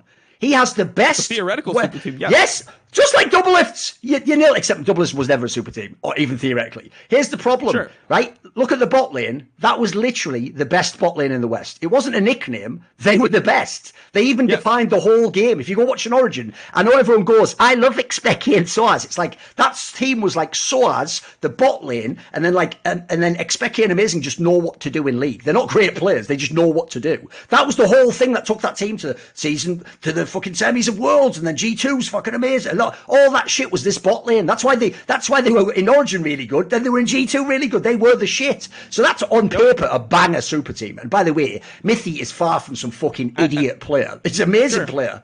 And then let's add this part in. I want to do the link thing to you. If you're going to do the link thing to me, I'm going to do the Grig thing to you, homie. What did everyone say before Grig came into the league? Everyone said he was fire, he's sick in scrims, he's going to define that. It's why, if people don't know, I actually think stupid TSM, I hope it wasn't Bjergsen, but it's irrelevant if it was. Whoever ran TSM as the GM, they were the dumbest fucks ever for wasting like 2 whole years on Grig. 3 maybe even like that. Mate, I know it was injuries. I know he had chokes. But like, they wasted so much time on this guy, and that's why the stupid Acadian thing comes. Like, that does inhibit Bjergsen, but on paper, on that again, you do have a very good lineup on paper, right? You have a very good lineup on paper, but like the question mark of the lineup it becomes ultra negative. So 2018. So let's start at the beginning before Greg. Yeah, right? Jungler for 2018. Do you remember the jungler for spring? Let me think. Spring 2018. Spring. Ooh, you're going to have an aneurysm. You probably removed him from your it's mind. Mike Young. It's Mike Young, of course. It's Mike Young. And by the way, I will say this. It is not an argument in this debate that Bjergsen wanted Mike Young. Mike Young, Bjergsen is not I thought that's what you were going to go for. Bjergsen is not the GM of TSM. I don't care who he wanted. By the way, Doublelift wanted plenty of bozo players as well. He even got them sometimes. I don't blame Doublelift for that. I blame his fucking GM for pulling the trigger. It's their job to sign the players. By the way, that's one thing I don't include in any of these arguments. That's why I hated, back in the day when I would actually make good arguments for Froggen against Expecki early on, people would say shit to me, Dom, like, well, if Froggen's as good as Expecki, then why did they choose to play with Expecki over him? It's like, oh, fuck off. You're in Narnia now, mate. We're now speculating people's work. It's not about that. It's about what you did in the server. Well, of course. I think the difference here is that it was like a very vocal thing where Bjergsen like championed Mike. He's like, I like this guy's mentality. He reminds me of me when I was young. So he definitely wanted Mike Young. Like, he definitely wanted Mike Young, but Mike Young is fucking terrible. And part of the reason the best bot in the West, and this is the split, like 2018 spring, where everyone's like, what the fuck is wrong with Mithy? Yeah. Like, what is, like, Mithy? Oh, he ended a bunch of games. His hands fell off. Like, you go into some of these games, he doesn't even know what level he is in the game. He's garbage. He thinks he's level 6 when he's level 5, and then he flashes into the fight trying to use his ultimate, and then he has no ultimate. Like, this is, and then the reason why everyone gave, and this is what Sven ended up saying, why Mithy was so fucking bad is that he's having to micromanage Mike Young the entire time. I remember. Because Mike Young is he was literally playing jungle that was the joke, and support at the same time was the joke. Because Mike Young literally doesn't know what camps to do. He's like, it was literally to the point where he's like, do I do my grump or do I come bot lane? Like, that is the level of person he's playing with. So sure, like if you go look at 2018 spring, we went right into summer. 2018 spring is the one where they actually finish 5th, 6th. That's when they lose to Clutch, right? Which is the biggest upset in the history of LCS at that point. Clutch, I mean, it still might be one of the biggest upsets in the history. By the way, go look at the Clutch lineup. No business that team should ever win. No way. Yeah. And another thing I'll say is this. You made my argument better because both Grig and Mike Young had the same Hypers link. They were both supposed to be super sick. By the way, I never thought Mike Young ever passed the test. If you look at the team he was on before, it was just some streaky games. I think he just had some players that probably helped him. Yeah, sure. I mean, I think there's things to talk about there where it's like a hyped rookie in season 3 is different than a hyped rookie in like season 8. Like a hyped rookie in season 8, you're expecting them to come in and like a hyped rookie is like, oh, he can compete in LCS. Whereas like a hyped rookie in season 3 is like Faker or some shit. Where it's you say that when they can compete in LCS, then why is TSM signing them? They want to win LCS. Well, that's what do you exactly mean by this? Like, essentially, you're just blaming the GM. The GM should never sign players that have never played before to jungle if you have Bjergsen and the best in the West, right? You should actually make a world's-ready team. You should never, ever sign these players, right? Because you're saying they're just there to compete. Like, you don't have to... Remember, you could get... They did, as Svenskeren. You could get these world-class players. What I mean by that more specifically is they can immediately compete, but they have, like, massive upside where you're like... I agree. Yeah, so you're coming in and you're like, this guy might be 5th or 6th, but, like... If we're just able to mold him a little bit with the mechanics that he has, he can be great. So, yes. Like, you're going to take some type of, like, risk on those. It's kind of like when Sven joined that Origin lineup, and they're like, oh, he's a rookie. Joining TSM later, you know. Sure. Yeah. So, in this finals, I mean, look, I think that one thing that should be said is Bjergsen actually has the hardest matchup out of that whole clutch team. He's playing against Forbidden, and this time Forbidden is actually good in Season 8. Like, he's good in Season 7, good in Season 6. He was, like, one of the best mid-laners in Season 5. So, like, this is not a washed Forbidden. People have this mentality about Forbidden. It was summer he got worse. Yeah. In the summer, he got worse. People said that he gave up, whatever. But in spring, he's actually, like, playing pretty well. Banging.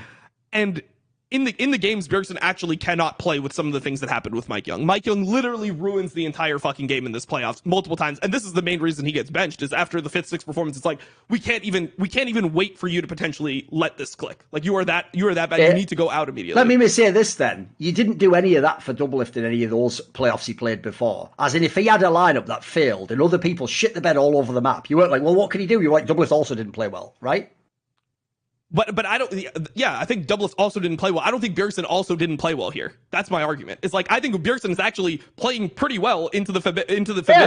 That's fine then. You've nailed what I've thought, which is this: that you don't have to win the series to play well. So just basically don't ever say stuff like, "How can you be 5th?" You can do it a million ways, mate. You should know this. It happened to you in your career. I'm sure you were way better than the guy that beat you sometimes in the playoffs, of course. So anyway, let's go on. There's another one because I'm just talking about rosters here, mate. If we're talking about it's embarrassing to lose the rosters, I'll tell you one that I think's embarrassing as fuck, and you're gonna have a hard time with this. How about spring season 10? Go and look at the fucking FlyQuest roster they lose to, my dude, to come forth. Yep.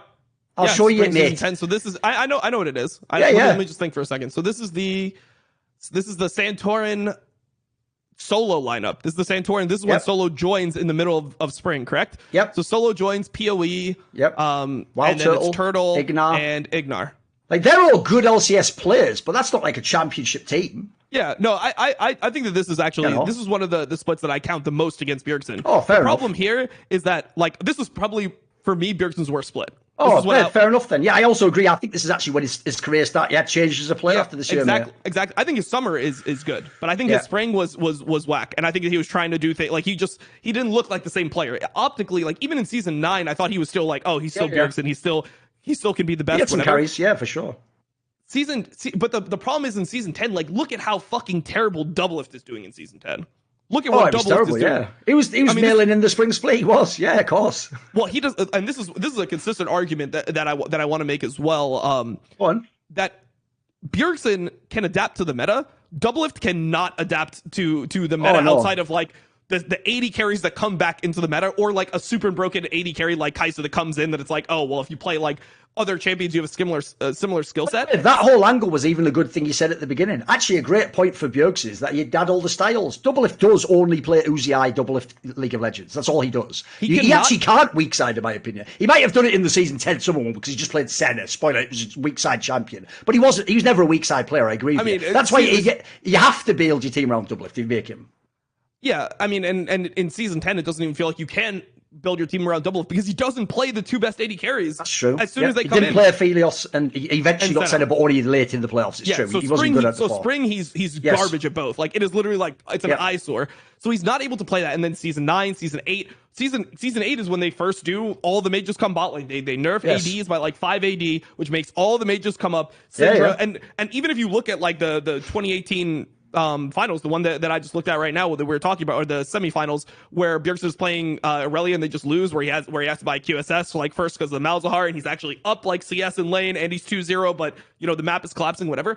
Doublelift doesn't adapt to the meta, and like sure, I guess it's fine in NA because no one is actually good enough in NA to like really like gap him super hard. Like when Sven plays Swain, it still looks like Sven playing Swain, but at least he's like able to play them at an acceptable level. Doublelift can't play anything at an acceptable level except for Sona, which essentially just functions like an AD carry. You sit back and farm, and then you eventually just like ult in the team. You play in the position of an AD carry, he has no idea how to like absorb space in a team fight or when to like tank ability. Like he plays like he's an AD carry when he's playing Vladimir, when he's playing Sidra. Like he plays with the same mentality as an AD carry. He doesn't see the angles. So I think that's a huge point that I have against Doublelift. That's one of my key points. I feel like he is not capable of adapting to the meta. And it's like, it's not even that I think he's not capable. It's like his ego is too big. He just, like when you hear him talk about it, it's like, oh, these champions shouldn't be in my role anyway. It's like, what the fuck is that? What is that argument? They shouldn't be in your role? Like as a jungler, like, and then what people will say, I mean, I actually talked a little bit about this with Monty. What the counterpoint is that AD carries have been pretty consistent in what skill set they needed for such a long time. They were the most consistent, where other roles obviously had more versatility into it.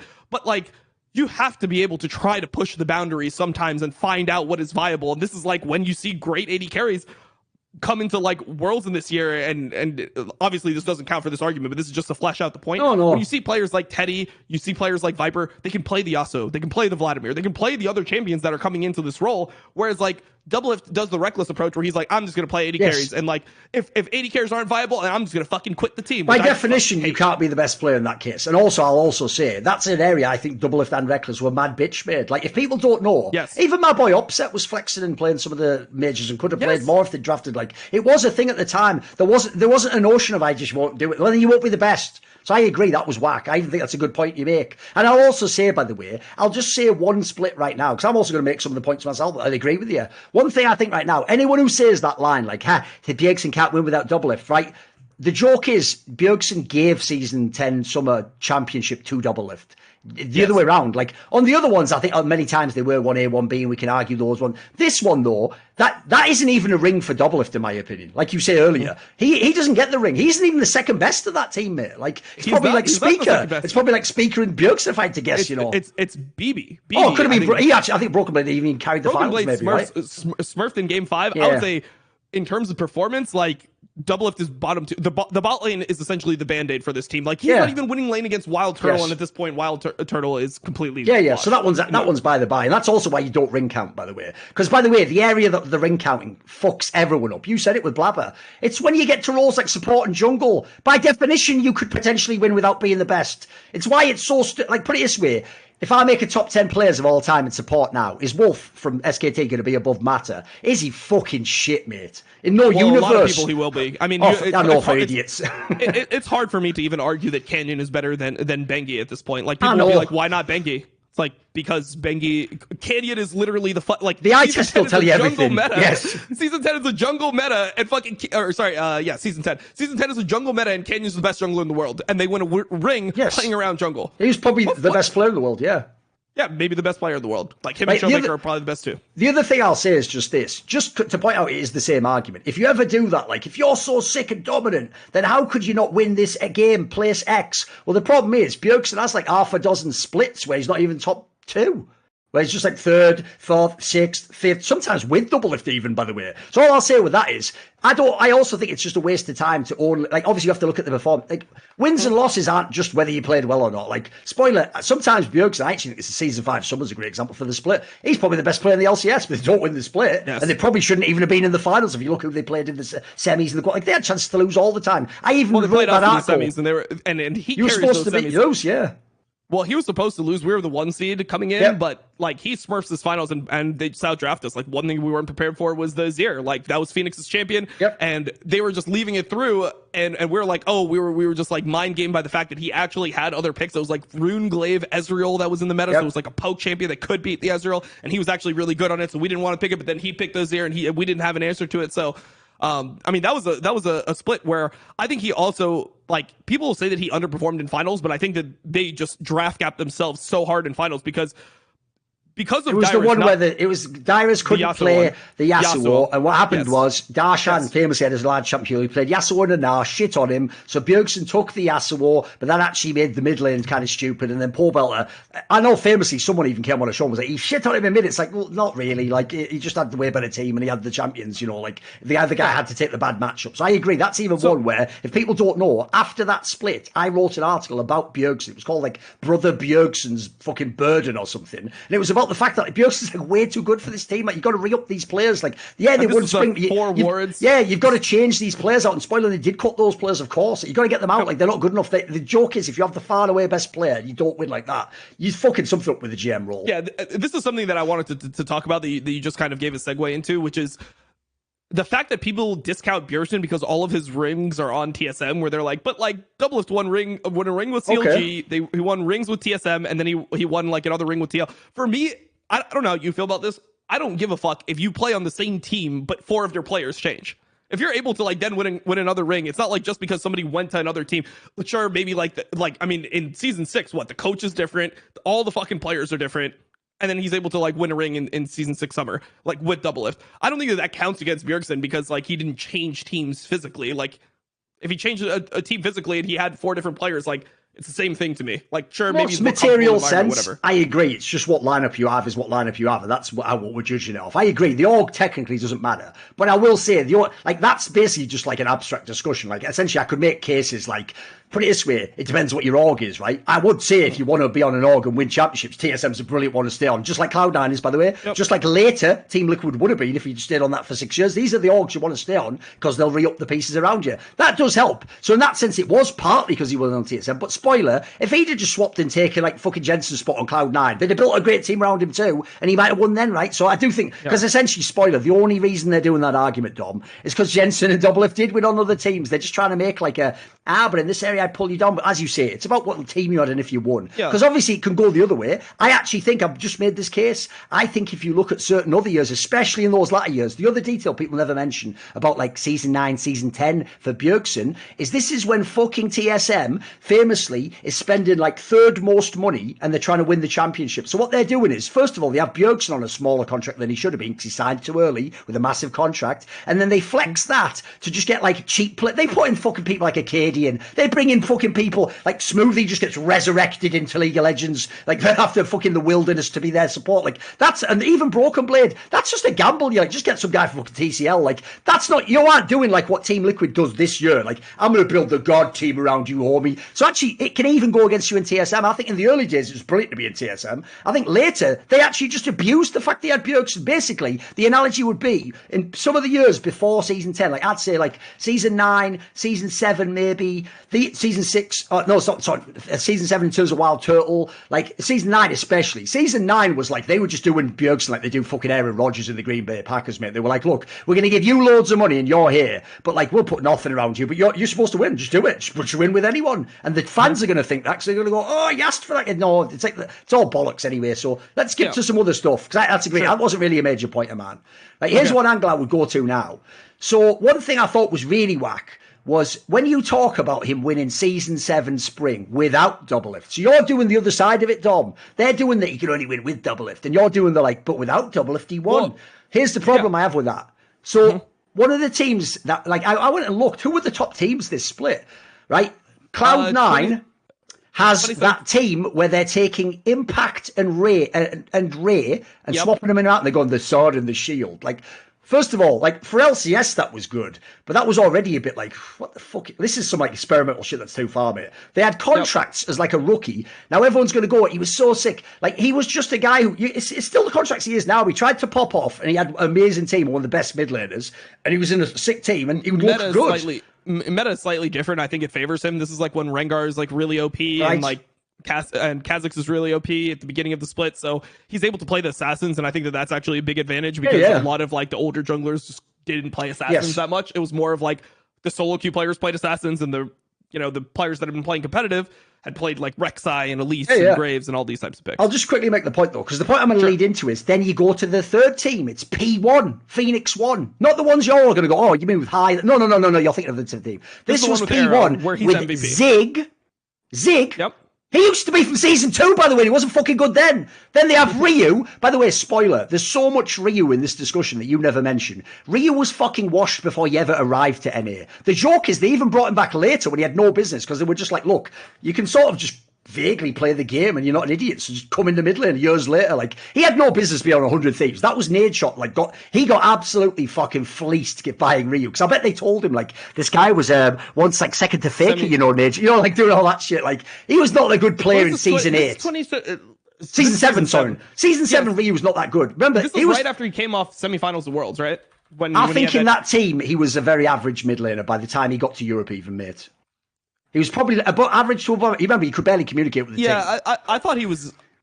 I mean, I guess my opinion. He was never an MVP candidate in EU, put it that way. You know. No, I thought he was like.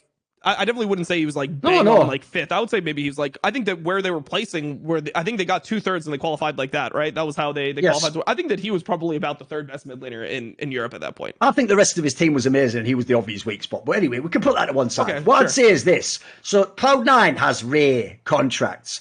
P1 has Zig, Ryu, Adrian. Now Adrian's not bad, but he's obviously a player who only played one style, one set of champions. Have I missed something? Well, I mean, I was just going to say that, like, Arrow is the person who's actually good in this lineup. Okay, but I've just done 3 of the members of the team, Dom. 3 of the members of the team are fucking not really that great. They're not championship material, right? These are your 2 main sets of competition. This split ain't some god split. Here's the difference, Dom. You can go and find splits double if it's one, where the second best team would be one of the all-time great teams, like some of the Jensen lineups and stuff. This split is probably one of the worst modern-day splits ever to win. Look, just winning it's sick, but this is whack competition, mate. Who the fuck's supposed to win against you here? You've got the God team from season 6, just with Wild Turtle. So then I guess by that logic, 2018 spring should be not considered a great split for Doublelift, right? Like that should not, because if we're going off the finals, yeah. Oh, I actually think that's even a good argument, mate. I actually think in season 8, because franchising just began and the teams all shuffled. Yeah, Meteos, Cody-san. The joke is that's why 100 Thieves, Team Liquid could be 5th to 6th. In terms of like they could be in the quarters, but then just win the whole league. Because the joke is like, yeah, the league wasn't that good. I'll even say, I know this is obviously fucking heresy.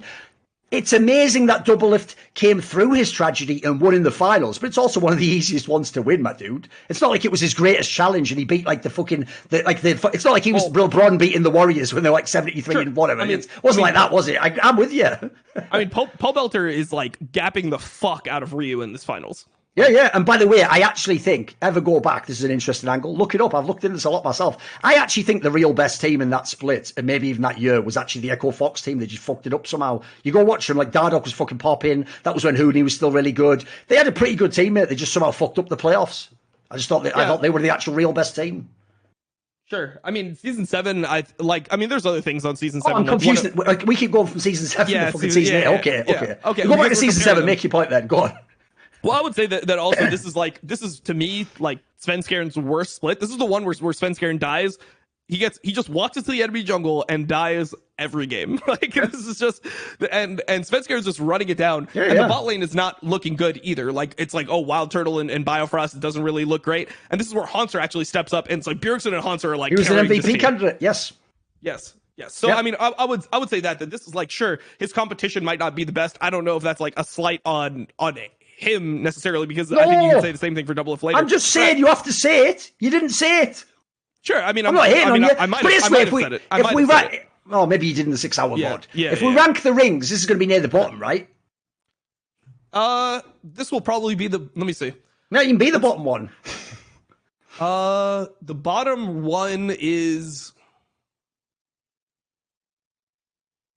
I think it's this one. I think it's it. I don't think it's unfair just because of the competition. Yeah, I think 2020 is also like pretty low. The 2020 ring. I mean, the thing is like Bjergsen, like I feel like Bjergsen hard carries the 2020 summer championship. Like, in the playoffs for sure, yeah.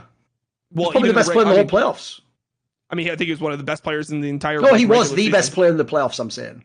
Yeah, I think so. I think it's obvious. So. Yeah. And I even think that's the split where Doublelift, by the way, was the reason they almost doubly got beat by fucking Golden Guardians and would have never gone to Worlds that year. Yes, because FBI spoiler, completely gapped it would have helped to not go to Worlds that year, but that's a joke for the other time, obviously. Yeah. No, obviously, I'm saying that. Yeah, go on. Okay, sure. So I mean, yeah, we can. I accept that point. Right. I think that's his weakest title, but I think that at this time, like TSM was winning with Doublelift, they're winning without Doublelift. I think that the more concrete point that I think is that we should talk about is season 6. How those this is when Bjergsen is still in his prime. Season 6 is when Bjergsen is still in his prime. The problem with this is I'm going to get lost if we just go all over your point. Because I've got a man on the list, haven't I? So because I went by what you order you did. So all I'll say on that one is I just think it's not actually as strong an argument to go. He won without Doublelift. It's like, brother.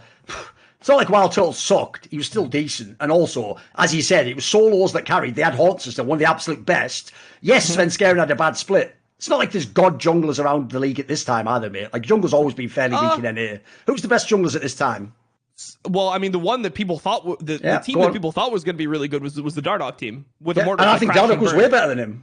Yes, but that's it. After that, you're talking about jokers like whoever was on 100 Thieves, and all those fuckers. Like, who cares at that point in time? Like semi-washed Meteos or whatever. Like, or like this was a different year anyway. Right, go on. So here's another one. Right, I'll just put this out there. Right, remember what you said earlier about how even Dignitas was going to replace Skara with Link for Season 3 Spring? Then how are you going to show all these clips of Bjergsen fucking like styling on Skara and like the bad evil genius, the really bad evil geniuses with the players from CLGU but the ones who got completely exposed. Like those players when they came over, that's one of the biggest robberies of checks I've ever seen. Those players, it's a disgrace that they got to pretend they're world class and get like. All I'm saying is those clips mean fuck all. Those are the shittest teams. That's like me pulling up a clip of Double Lift versus like fucking Golden Guardians or something. Who cares? I wasn't even no, it wasn't did I say it was to replace Skara? If I said that then I You said Dignitas was trying to get him. Yes, to play top lane. To play top lane. Oh, fair enough then. That wasn't the angle. All I'll say is this. Skara was considered good at that time, I would say. For like the quality of the league. Oh, and then also the other thing is this. You then did this angle on how Wild Turtle was better than Doublelift over those first like years until basically Doublelift wins the championship, right? Yes. You think in LCS he was the better player? Because obviously for Season 3 he was. That was not disputable. I think that's mad. And in this sense, two angles. And this is going to be something that we'll bring up again later. Season 3 and Season 4. I think Season 5 is like the beginning of Season 5. I mean, I think it's debatable. But I would say Season 3 and Season 4, I thought Wild Turtle was extremely good at this period. In Season 4 Spring, I actually think Doublelift is not only the best ADC. I think that bot lane is unbelievable. And I think the team is so fucking whack, it holds them down. You can't win on your own just with a bot lane. Like, I think Doublelift was amazing in those splits. In the summer, obviously when they were in a career, it went to shit. It was pretty good then too. I actually think that, look, you can talk about the playoffs. Certainly that playoff series was shit against you. But for the whole year, he was still really good. He was fucking amazing at that time. Right? Yeah, he was really good. He was really good, but is he the best player in his lane? Well, that's the point. Who else is in his lane, my dude? Aframu, right? But this is the first year Aframu's ever really good. It's playing with Doublelift in 20 seasons. But he's really good. Right, are you ready? So I'm going to run through who Wild Turtle had over his years. Remember, because before that, Doublelift had he had the rookie Aframu, then he had the shit Chouster. That's the whole year of his career. Let's go look who Wild Turtle was playing with. He came into the league with Xpecial, far and away the best support. Spoiler, Doublelift wanted him his whole career. Just an opinion, but I'm just saying it's true. Right, Xpecial, far and away the best support player. Then, by the way, he also had Bjergsen on his team at one point in time in Season 4. It's not like you can compare Link playing mid lane for Doublelift, the hard carry Bjergsen. Like, that's also going to make you win. Because the problem here, Dom, is you're doing two arguments, mate. Is Wild Turtle the best player hard carry of TSM? Of course he fucking isn't. But you've done the same argument. Doublelift's a hard carry of CLG, but because Wild Turtle wins with your boy Bjergsen, that somehow counts against Doublelift. How? Well, I mean, I'm not even saying that's the dynamic. We're like, it's how we're doing this whole discussion, though. When we're doing this discussion, as you said, a key point to you is a ring when you're the hard carry, or even a finals loss with a hard carry, is better than being the carried one on a ring. And Wild Turtle wasn't carried, but he was probably the second best player on those teams with Bjergsen, right? Yes. Yeah, so all I'm saying is I think that one's a little bit too... I think you just made... Essentially, I think the Wild Turtle versus Doublelift thing is way more open. Then I'll just say this. Also then, later, Wild Turtle, while we're still talking about those players for Doublelift, Wild Turtle gets Lost Boy, an actual fucking OGN champion. Still a player, by the way. Had no reason to retire. He just didn't want to play in Korea anymore. He came over as a personal friend of the Korean coach to help this motherfucker, spoiler, just to help keep his job, mate. He's such a nice guy. He came to help this guy keep his job. Like... There's never been a player like that Doublelift just came in. Unless he got Core JJ years later. And even then, we didn't know Core JJ was a monster at the time, except for, obviously, the year on Samsung. Obviously, before that, he was an 86. So all I'm saying is that's a pretty good fucking... I'd love to play with Lost Boy in my bot lane. Like, all I'm saying is he had way better supports overall, in my opinion. Special and Lost Boy versus, like, 1 year of good Aframu. Yeah, I mean, so... wait, can you restate your point? Because I think that Aframu is actually like better